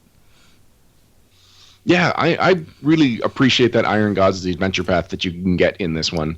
It's one of those adventure paths that I don't see myself ever running, and therefore would never have purchased. But in a bundle like this, I like that I have it. I like that I get to look through it anytime I want, and that if I just want to know a good mix of sword and laser, I know that I've got this great adventure path at my disposal, at my fingertips. And I think the same goes for the Pathfinder comics for a lot of people. People haven't really, like, some people just haven't gotten into it. They've got modest pull lists for whatever reason. And I want to correct something I said earlier. You don't just get the comics that were released since the last Humble Bundle. It looks like you get everything. You get Pathfinder 1 through 12, Goblins 1 through 5. You get all of the Worldscape. Okay, so you don't get Origins, and you don't get the one in the City of Secrets. Mm-hmm. But you get you get a lot of good comics out of this. Mm-hmm. I mean, yeah, it's a great, and it fits. and Iron Gods is a perfect choice to pair with Worldscape, because especially with the John Carter parts of that, it just really fits in with those comics. It's very thematically very well done. I kind of like how this has a common theme going on with the whole thing, and so I'm kind of good to see it. And I know a bunch of a lot of my players that are new to Pathfinder and showing up at my PFS games, a lot of them got started by getting the bundle, the Humble Bundle, when it was out, and then of course there's always the crew that missed it, and so it's nice to have another bundle up so I can go, oh look, you'll go here, here's a chance. And I like Bastile's suggestion in chat. He gave his Humble Bundle beginner box to a coworker. Oh, for his coworker's 10-year-old kid. Oh, that's awesome. Awesome! Yeah, goes get those beginner boxes. Those are future GM eggs. You nurture them and they grow and hatch, and then you have more GMs. There's a couple of other things I'll bring attention to. It's the Humble Bundle exclusive maps. The Infernal Sanctuary and the Feast Halls, if I'm reading this correctly, have only ever been released in this Humble Bundle, and I believe only ever will. So it's probably not the kind of thing that you weren't going to support a Humble Bundle. Oh, but it's got 2 maps. But it's cool. It's cool that they're getting exclusive products. Clearly, this is something that Paizo is getting behind if they're providing exclusive products for it. Yeah. Now, there is some controversy has arisen because of the Humble Bundles. Yes, so this kind of extends from Paizo's emphasis on providing PDF products and its subscription model, where if you buy the physical product from them, you also get the PDF. Well, if you're subscribing to Paizo, let me try that again. If you're subscribing to Paizo and their different Pathfinder lines, you'll get the hard copy, you'll get the PDF copy, and this has rubbed the FLGS owners. It's rubbed them the wrong way pretty much since the inception of the model. But clearly it's been working out from Paizo. They've continued to do this model. So now, on top of being so accessible, their PDF products being so accessible to fans through the subscription model, now they're getting all of these PDFs for a fraction of the cost of the hard copy. I mean, if you're an FLGS store owner who has all of Iron Gods on their shelf, they might be looking at this as Humble Bundle and saying, like this is just going to sit here forever. No one's going to buy my hard copies when they're getting the entire adventure path for $15 plus a million other things along with it. So the reason that it's considered a controversy at this point is that somebody has quoted a Paizo employee after the last Humble Bundle saying that this would never happen again. There would never be another Humble Bundle. So Eric Mona took to the Paizo message boards and basically explained a couple of things. One, that Paizo's policy is not to say there will never be anything, not to use never when they're describing something, because they always want to keep possibilities open. There's no reason to say never. There's no reason to assure somebody that just don't want, if somebody just doesn't like something and you tell them that it'll never happen, that's not doing anybody any favors. If it's not realistic for them to not want something to happen, then that's on them. And the Humble Bundle, as he says, is one of the most successful advertisements for Pathfinder ever. He describes, he compares it to various other ways you can advertise something. He says is no banner campaign on websites, no appearances can compare to the number of people that a single Humble Bundle brought into Pathfinder, just brand new players this late into the product line, because as we've been acknowledging in the last couple of years, Pathfinder is a mature game now. It's it has matured. It's gotten older, and that's not the point in a game's lifetime when new players start flocking to it. But the Humble Bundle has changed that. Mm-hmm. Yep. I mean, the whole industry is sort of on its ear right now, and we're seeing a very big shift, and the internet has changed the world, and this is not the only industry. Heck, it's been really gentle to the hobby industry if you compare it to most other industries. And I think part of that is the same reason that if you go to a magazine rack, you can still find a lot of hunting and gun and hobby magazines. It's that there is some attachment to the audience to some traditional ways of doing things. The fact that you can still find a magazine rack, yeah, it confirms your point. Right. So there is some resistance that have already happened to the change here, but Okay, now this is coming from a place of somebody who has run a game store for almost 10 years. Okay. If you rebel against the internet and how the companies need to survive and how the audience chooses to participate, you might as well close your doors today. Because if you cannot adapt to a market, the market will adapt around you. And I'm not saying that there is a future for FLGSs. In the long-term sequence of events, there isn't.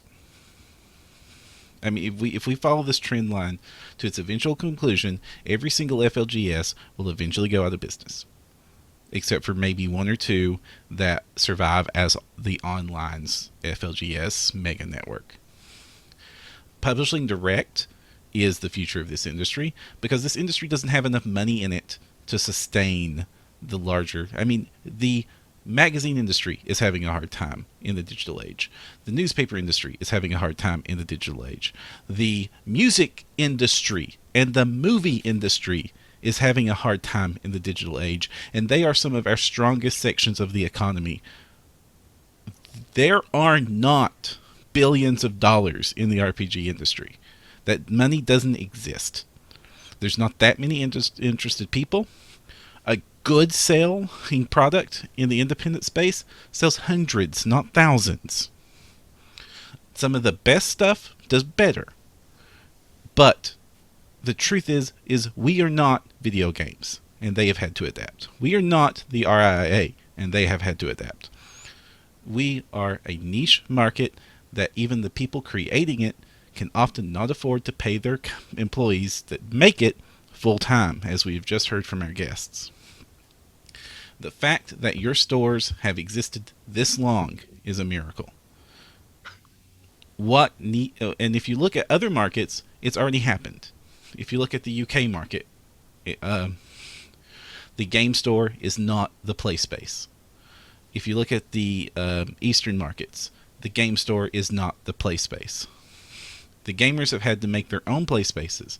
They form gaming clubs. They work with local libraries and community centers. They make their own meeting places, and the internet is making that ever so easier. So do not bite the hand that feeds you. Do not attack the publishers that make the product, because then you're going to be getting rid of any goodwill they ever had to work with you in the first place. Because the second that your FLGS is fighting against it, you will end up like the developers that started fighting against Steam, and Steam cuts them off. So the one point that I really want to emphasize, what you just said, is the one that you kind of mentioned at the end, and that is that people don't need the gaming store to connect to each other anymore. That was the non-product side of a gaming store. It was, you would show up there because that was how you found other people in your hobby. That is how you could find a place you can just have a conversation about games and not feel like a social pariah in a non-gamer group. The reason that message boards were originally called bulletin boards is because game stores and hobby stores would have a physical bulletin board that you would post your looking for gamers stuff on, and we digitized that. We digitized the social experience of the gaming store before we ever digitized the product side of it. And so, like, that's what's the friendly local gaming store no longer has monopoly on. It's not the house for gamers anymore. The internet is. And we can find as many like-minded people as we want to, and we don't have to feel like the outsiders anymore. Now, I will tell you some tells for success, because I ran a very successful gaming store for 10 years, or almost 10 years. And that store still exists, and it's still successful and being run by some very good people. You are a service to your community. That is your role in things. Your product is the byproduct of that service. You provide a play space. You do not charge for it. You encourage people to show up and play games, because people playing games tells people that there are people to play with when they buy the game. Impulse purchasing is a thing. You will survive on it. You shall price match Amazon if they bring it up. If they don't bring it up, at least knock it down 10% so you're not charging cover.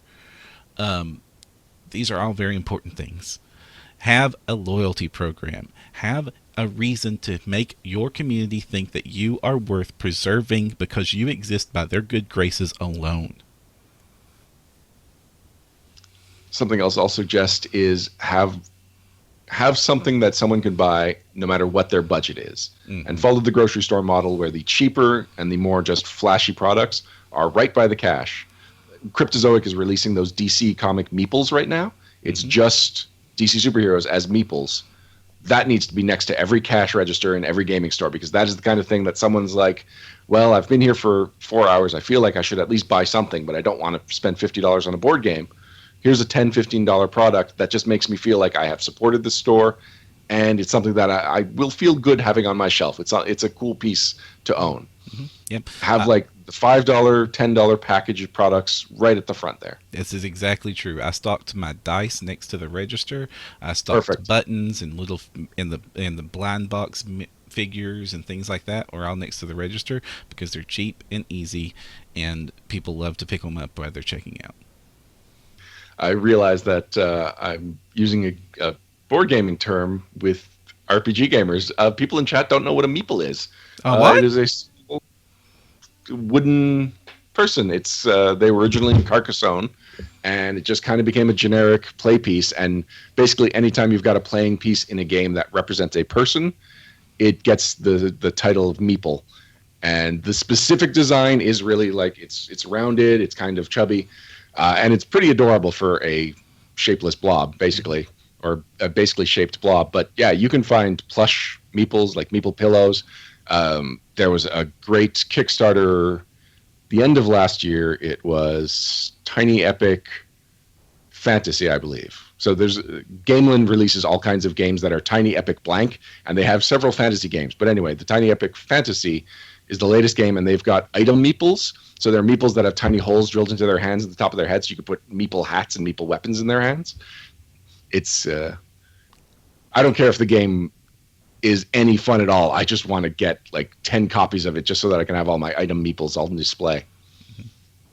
And I might as well plug that we do have LFG meeples if you are interested in getting a Richard the Warlock meeple, a Kale meeple. You can just go to lfg.com, click on the store, check out all of our fine products.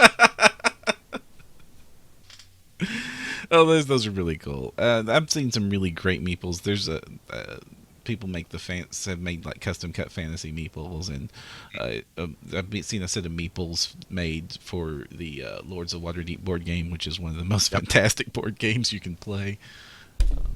Everything. Well, the people that made our meeples are from MeepleSource. MeepleSource.com does all really cool custom meeples. Well, so awesome. Yeah.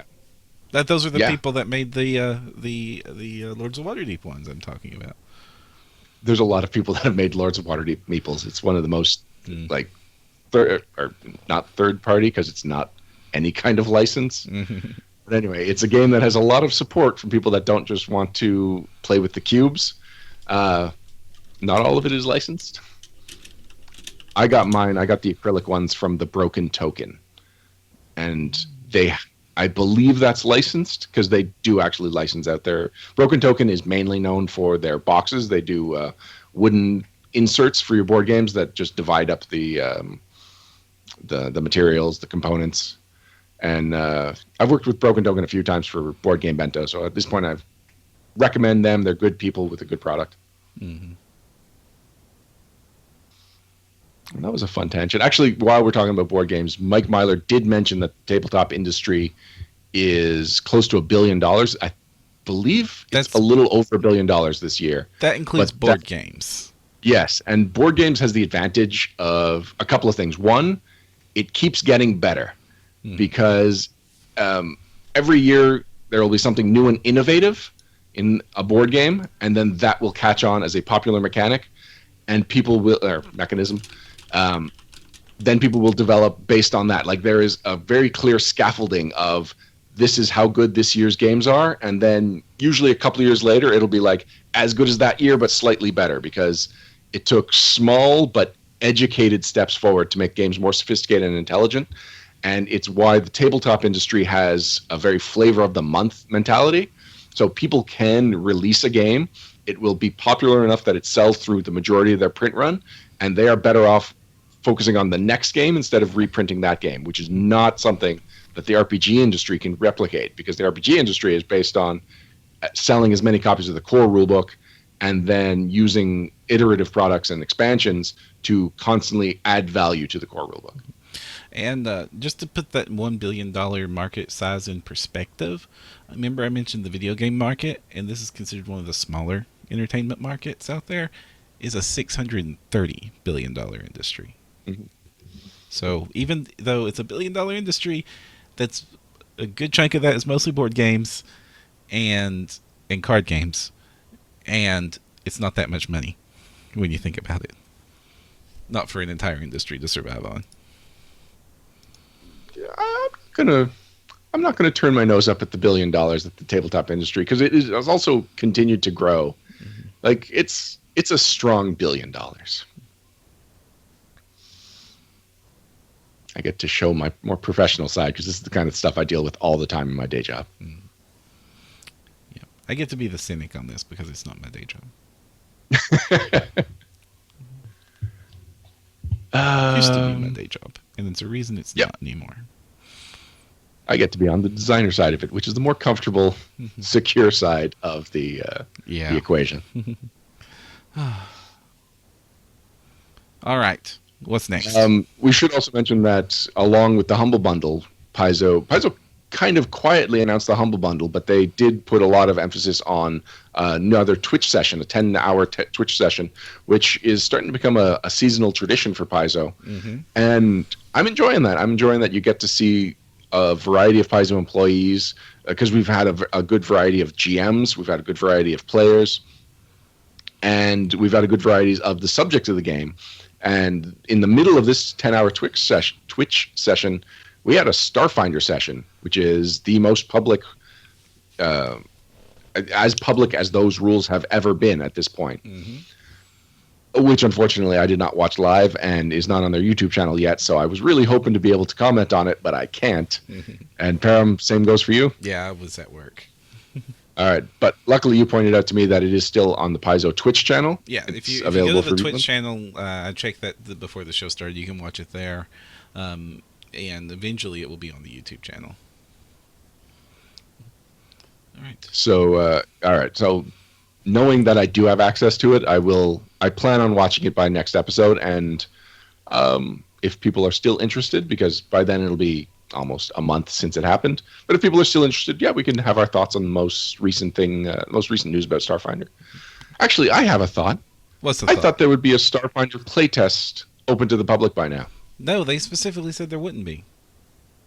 At no point? Oh, okay. Yeah, when they announced it, they said they were going to have a closed, invitation-only playtest. I knew that. I thought this would then be followed by... And then they said there would not be an open playtest. All right. Thank you for paying attention to that, Param. Mm-hmm. It feels like it's been a long time since we've had a Paizo playtest. I think the playtests were very important when Paizo had to prove themselves. They no longer have to prove themselves, and those playtests were more marketing than playtest. This is true with every public beta in the game industry and the video game industry too, is that a lot of it is just marketing. Well, the Vigilante playtest, I think, might have actually been like, this is so different from what we're doing that we do really want a lot of feedback, because that happened much earlier in the production process than any of the other playtests. Mm-hmm. But I will agree with you that as much fun as it was to participate in the playtest, and you did see some feedback that was given early on in the playtest incorporated later into books, like not just any one playtest, but all the playtests. Other than the core rulebook, I get the impression that most of the changes that were suggested by fans are the kind of thing that would have been found and edited in development anyway. Mm-hmm. Right.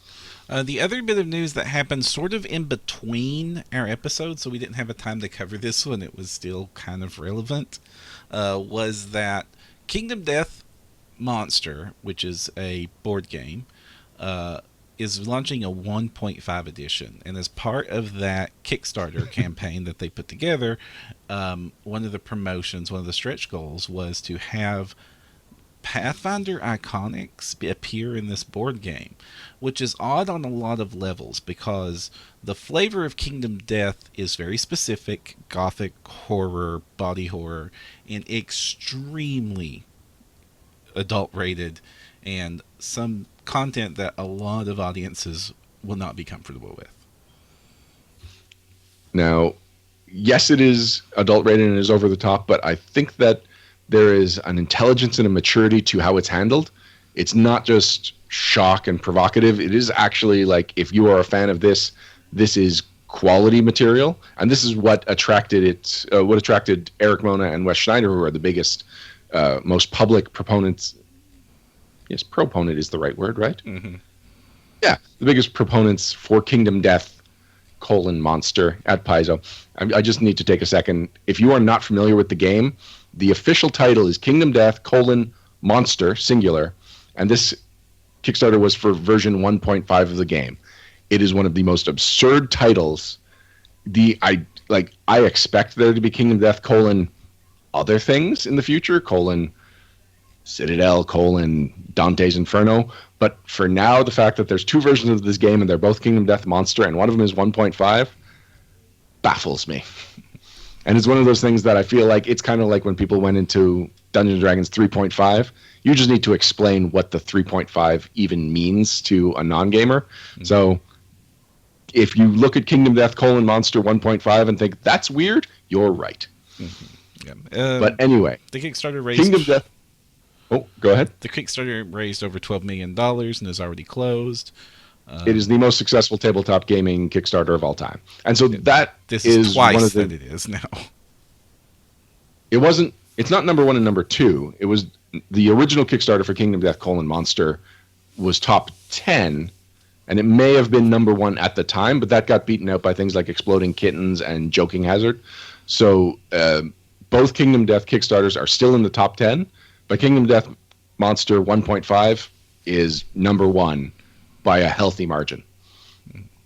And so Pathfinder being associated with such a successful Kickstarter, that's really strong for the Pathfinder brand, even if people look at Kingdom Death's content and are like, this is a really weird fit for Pathfinder. The thing is, it's not a weird fit for Paizo. It's not a weird fit specifically for Eric Mona and Wes Schneider. They love talking about this game. You can see it over the years since they got their original version of Kickstarter Death Monster. They have often talked it up on social media. They love any opportunity to tell people about their Kingdom Death Monster experiences. If you're not familiar with the game, it is kind of like one of those RPG light board games. It's the kind of board game that I assume is for people that don't have the time for a regular RPG group. So it's something like Descent, something like... it's a bit more than Descent. It'd be like playing Descent in campaign mode. Yes, there we go. Yes, that's the perfect way of looking at it. So, again, in that way, it's a nice fit for Pathfinder players because at this point, like we were saying, Pathfinder is a mature game at this point. It's an adult game. It's not mature in the same way that Kingdom Death is mature. And so there are people that have now grown out of Pathfinder, people that started Pathfinder when they were in college and are now married with kids and might not have the same time to commit to a Pathfinder adventure path, but are still into Pathfinder. So here they have a chance to interact with at least some element of Pathfinder. It's 4 of the iconics, the most iconic of the iconics, Valeros, Mauricio, Ezrin, and Kira. And it's in a evolved setting. It's in a setting that you will not see these Pathfinder characters in anywhere else. And from what Eric Mona said in his blog post, this is not a sign of a shift in direction for Pathfinder's tone. It's just a diversification of that tone. Now, again, I'm not trying to harp against the game, but I do want our audience to understand that this is an extremely mature content game, and it's meant to be disturbing and intentionally disturbing.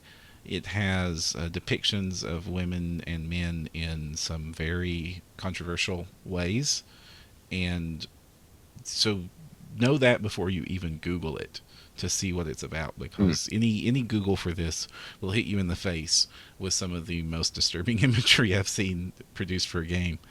And so it's just need to know that going into this, that this is something that you may not be wanting to even look at if it's not something you're interested in. Yeah, I think a good indicator is the Mauricial art. She's got bare thighs. Like, this is the most cheesecake we've seen of Mauricial, and this is a joke compared to most of the things you will find in Kingdom Death. But just think of like that as far as a Pathfinder iconic has ever gone, and this is some of the tamest art we've seen for Kingdom Death. I mean, just some you will see full nudity of both sexes. You will see some very disturbing imagery. There is rape as a theme in the game. There is a lot of triggers will be hit here. I've not played the game. Those people I do respect do seem to appreciate it and its artistry. So I can't comment beyond what their public material is. I'm assuming they handle this with some reverence and respect. But this is the truth of it. This is content far above what our podcast allows to air, and even as disturbing as a lot of Pazzo material has been. We just mentioned the Grauls. In Reign of Winter has some similar disturbing content in it during parts of it. Does not come close to the cover page of this product. So I will also point out the Kira art. And in that same blog post, Eric Mona defends how this is not a cheesecake Kira, because that would be untrue to the character, and it is not how they want that character represented. So, yes, it is all of those things you just said, Param, but at least the Pathfinder portion, which is just one expansion for the game that you could have gone on Kickstarter, and I imagine you could eventually get at retail. I don't believe it was Kickstarter exclusive. It is still true to who these characters are. They are just in the worst setting that they have ever been in. Right. Yeah. The Pazzo material for this has some disturbing elements, but not anything like that. They're wearing body parts as armor, which is par for the course for this game. But they don't, at least from the art we've seen of it, it's not like full nudity of the iconics with they are walking on faces. That is a thing, but other than that, they're not representative of some of the more disturbing aspects of the game. If you are only interested in the Pathfinder miniatures, going by the art that's been released for it so far. So Daigle is in chat, and he has called us out if either of us have ever read or played the game, and I will admit that I have not. I have only heard stories of the most extreme fates that people who have played the game, like what happened to their characters, are too extreme for me to repeat on the podcast. Yeah. I have not played or read the game directly. I have read a lot of the promotional material, especially in preparation for this discussion, and I have talked to a lot of friends who have and do play the game and love it. It's also an extremely expensive game. And so expensive. And it's unpainted miniatures. Like, it is expecting you to take up the hobby part of it, paint the miniatures. It's basically a new Warhammer hobby as a board game and a role-playing game. Yeah, but more expensive than a Warhammer hobby. You think? Yeah, you can get away with a Warhammer army, a decent one, for $200 or $300, and that's just get you in the door here. Yeah, but isn't the base game about $100? I thought the base game it's got a lot of auxiliary. Oh, it's $200? I might be wrong. Anyway, continue with your point. I'll look that up. But so something that I'm not sure about content-wise, it's also way too much money for me to take a chance on. Especially something that I might just go nope and then box it up and never see it again. All right, they went with evocative names for their pledge levels, so it's not immediately clear for me how much the buy-in is. I thought it was in the $100 range, but I guess I wouldn't be surprised if it was in the $200 range. These are highly detailed miniatures, and a lot of them. And anyone that knows board game production, miniatures are the most expensive component. Jacob Blackman said the pledge in for the base game was $185. Okay, cool. Yeah, I've only ever seen it at Gen Con for sale, so that's where I'm comparing from. All right, so moving on. What else do we have for news? I've got one last bit of news. I wanted to give a little support to a third-party publisher. Uh-huh. Green Ronin has announced the Freeport Bestiary will be a full-color hardcover release. So Freeport Ooh. was, I believe it was the original third-party campaign setting for Pathfinder. It is pirate-themed. I haven't played in Freeport. Have you? Freeport is like it's basically a really detailed nautical pirate themed city as a location, and then its surroundings. Basically, it's a super detailed city as a campaign setting. And I have a few of the products. I really like it. It didn't start in Pathfinder. It started before Pathfinder as a product, and then there were Pathfinder versions of it produced. I really like the quality of it. I'm a fan of the setting. And the fact that the bestiary is getting full color hardcover is great news for me, because the original Freeport had some of the best art in it. I mean, it had a Wayne Reynolds cover back before that was cool to have. So the reason I'm excited about this is that even though we have our 6 bestiaries and we've got a couple of codexes now, bestiary material is the material that I go through the most. I mean, like, I haven't played every single class in the game. I haven't even played a class from every single book. That might be a lie. Anyway, it's possible, but I have definitely run at least a monster from every single bestiary, if not planned entire adventures around them, or just like theory-crafted adventures involving the monsters. I love just, like, nothing spurs my creative juices like reading a good bestiary.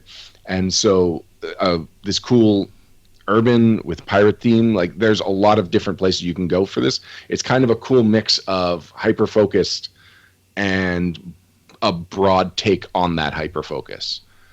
Does that make sense? It does. And also, Good.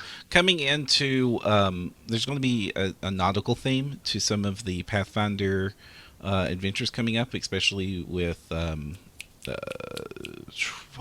forgot the one, the ruins, the one of, that Dick is developing. the ruins of Aslant, especially with Yeah. the ruins of Aslant, nautical's going. So having a bestiary that's going to have a lot of nautical themed monsters is going to be very handy. And you know what? It's been a long time since we had Skull and Shackles.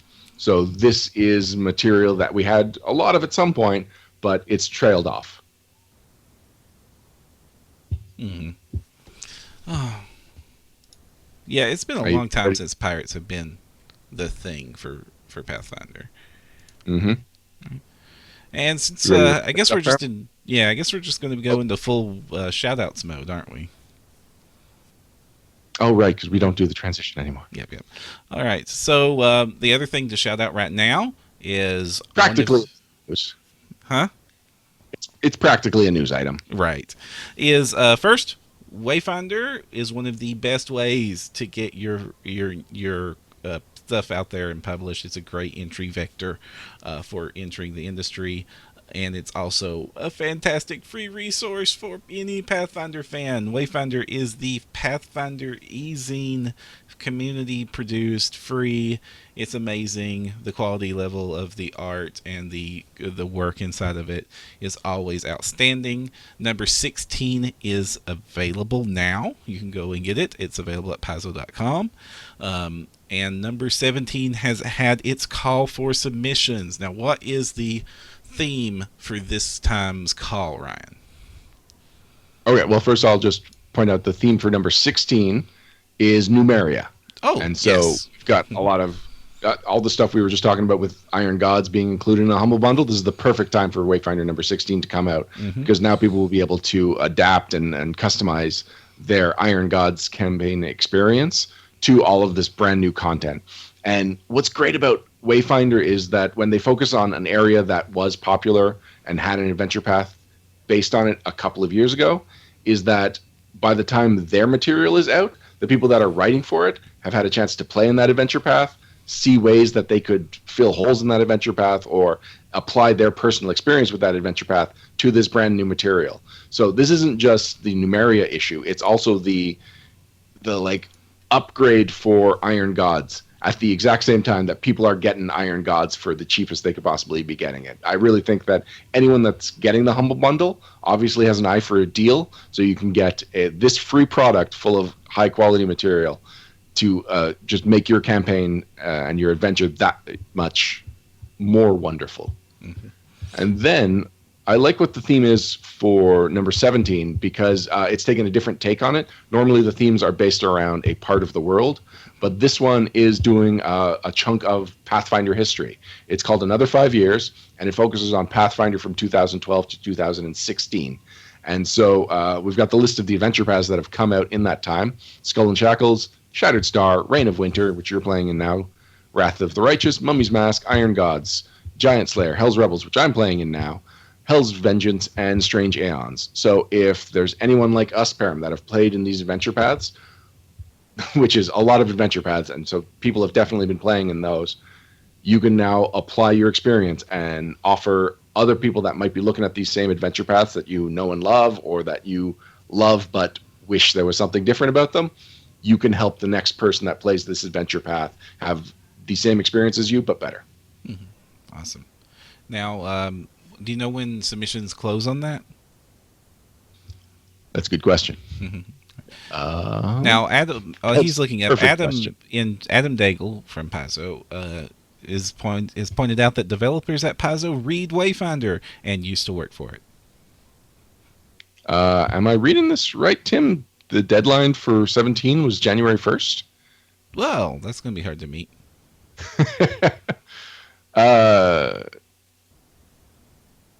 All right. Yeah. All right. Well, sorry about that. Well, sorry. Looking forward to other people that got this stuff out on time. Wow. I'm sorry, Tim. I thought. Oh, we're sorry, Tim. Issue. So this is going to actually be the print issue, which is probably why the call for submission was earlier than I expected. All right. So keep your eyes out when 18 comes around. It's been way too long since I've written for a Wayfinder. I'm glad that I can finally start contributing to it again. Well, soon. Soon, yes. Soon. Yeah, number 18, not number 17, unfortunately. Right. Woo! Yeah, the print ones are always special because they're given away at PaizoCon every year. So, more of a personal shout out. I want to bring people's attention to a charity called Toe to Toe. It's at toetotoe.org. This is my brother's charity. It collects socks for the homeless. I may have even given it a shout out before, but just in case I didn't. So, yeah, it's a more valuable charity than you might expect it to be. One of the things about socks is that people don't give away socks when they've outgrown them or just don't like the style. They wear socks until they're destroyed. So when you've got people that collect clothes for the underprivileged, socks will never be a part of it. So socks are extremely valuable, and more healthcare starts at your feet than you would expect. I recommend people check out the website and listen to my brother explain this, because this is his actual field. But I'm really proud that my brother started up he's founded this charity organization, and I think that anyone that, if you are looking for a new charity to support, toetotoe.org, that's TOE number 2 TOE.org. Yep. Check that out. Something I wanted to shout out to that is oddly not themed to that at all, is another organization that I'm proud exists out there and that I have absolutely nothing to do with, is the Girl Scouts of America, an excellent organization that promotes a lot of issues for and charity work. It's cookie season, so find your local Girl Scout and buy some Thin Mints. I actually picked up some Girl Scout cookies from a friend in Ohio whose daughter was selling them, and I'm having them shipped to a P.O. box and then driven across the border. Mm-hmm. I'm pretty sure I could have found local Girl Scout cookies, but I don't think Canada has the same variety as Girl Scouts of America. Mm-hmm. My little niece, it's her first time. This is how I know about this. It's her first time doing cookie season, and I set her up with lots of cookies. You know what? Next year, this time, hook me up with her contact, with her her pledge page. Mm-hmm. Maybe I'll order from her instead. Awesome.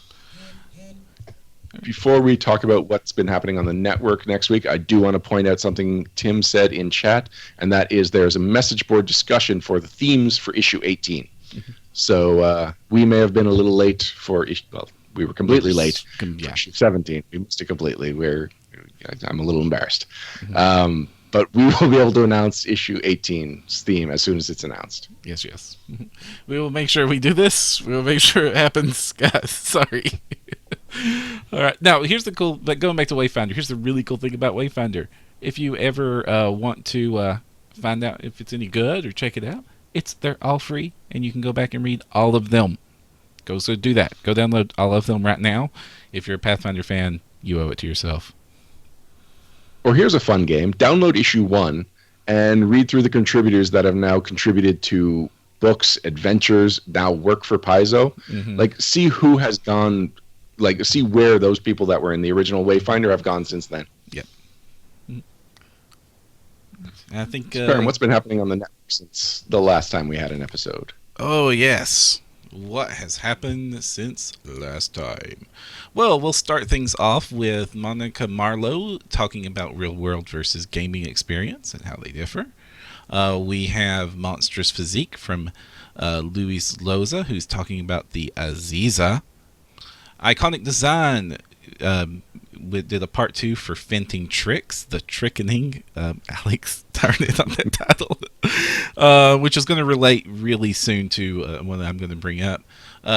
Okay, James Ballard talks about, in his blog Code Switch, talks about the morality rate of the common cold. Mortality rate. The mortality rate, sorry. Morality rate is... I'm really curious on that one. All right, Ryan Costello. Who's that? Starts talking about, in his new blog series, Keyword Design, did a whole bunch of designs on the cat, and I missed one. Here we go.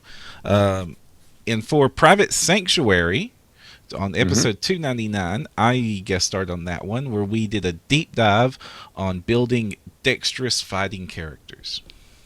Yeah, this was one of the best episodes of Private Sanctuary I've heard in a long time, and which is not to slight other episodes of Private Sanctuary, but just you and Alex really clearly have a passion for this topic.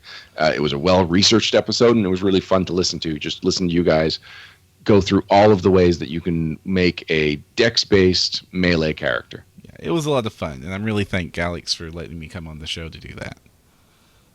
I guess we should point out that was episode 299. We might do that thing where the next episode is 301 and save 300 for when we can actually schedule the fancy thing. It's something I wanted to avoid, but reality is just too real for us to do it any other way. Right. There's some production problems, mostly doing with the fact that Max made some really bad choices in their patches recently, and they haven't fixed it yet. And so there's some issues. So, and we cheat and have access to the time stop spell.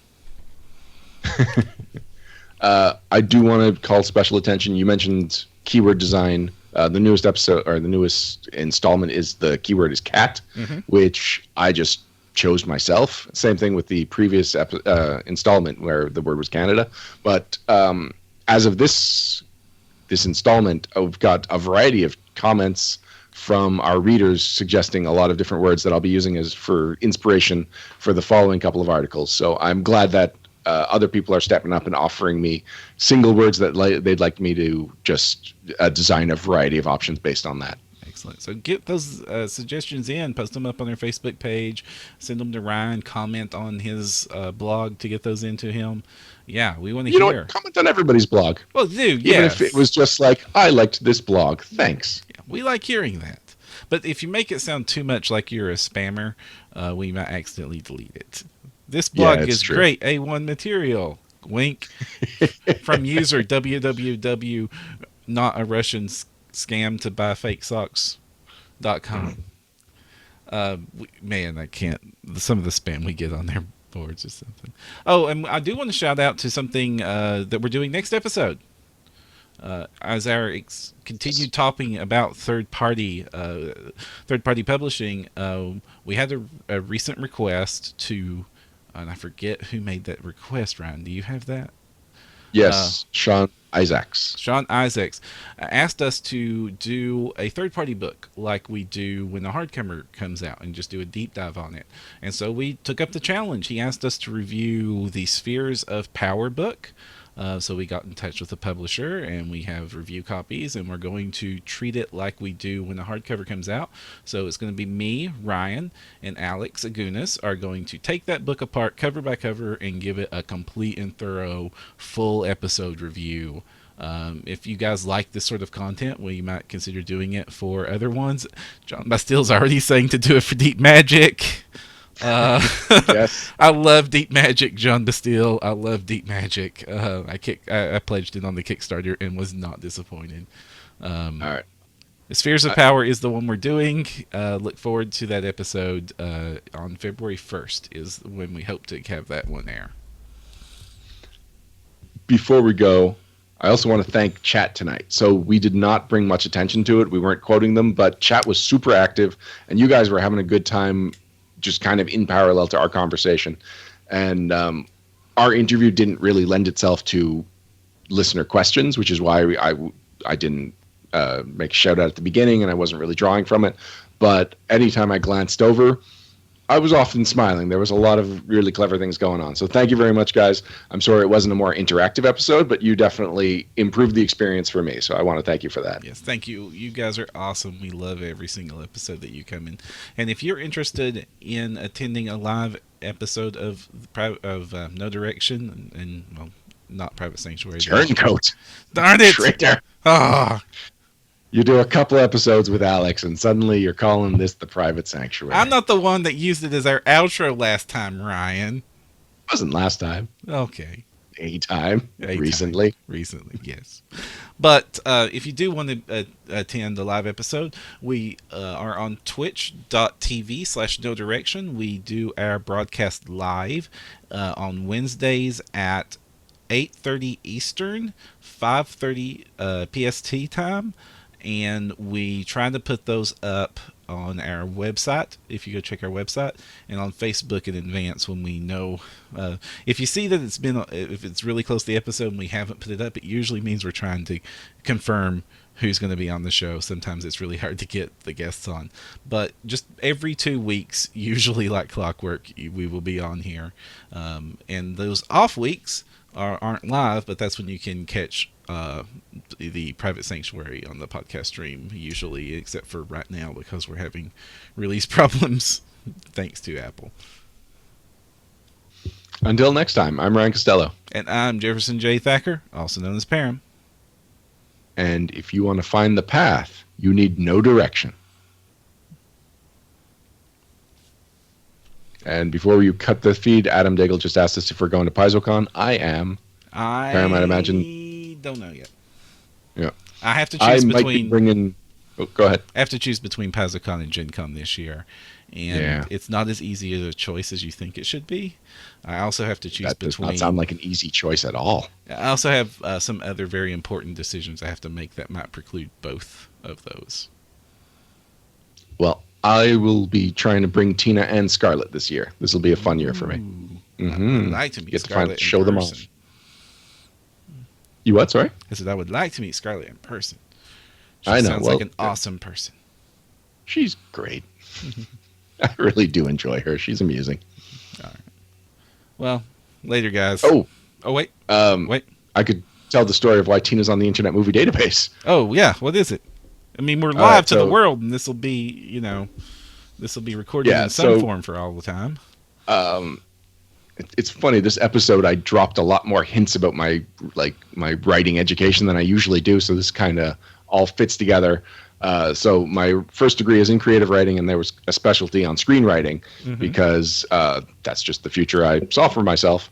And that started with a lot of stage plays, which I've alluded to in the past. And Tina would often take on roles like production manager and stage manager and stuff for those. And then eventually I had a short film produced called Book of Wisdom. It's about someone who's just kind of down in the dumps and mysteriously finds a self-help book for him at his home. But it's not just like a self-help book. It's like the guide to living his life. And so he just kind of starts adapting the book's advice. And it's about a 25 minute short. It's aired on TV. It's won some small convention, like second prize in an Ohio Film Festival.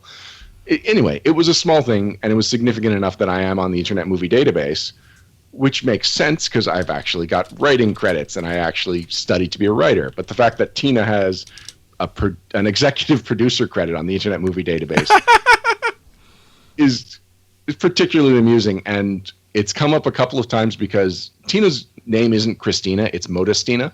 Mm-hmm. And she is the only Modestina I know other than the grandmother that she's named after. And every now and then I'll mention it to somebody and they will take it as a challenge to find another Modestina D'Ambrosio. And they'll often find one on the Internet Movie Database and be like, ha, see? And it's like, same Tina. That's Tina, my biochemist wife, on the Internet Movie Database. Yeah. Awesome story. That's great. Yeah, it amuses me. Okay, great. So thank you guys. You got a little after show, but now we're officially going off the air. Bye, guys. All right, take care.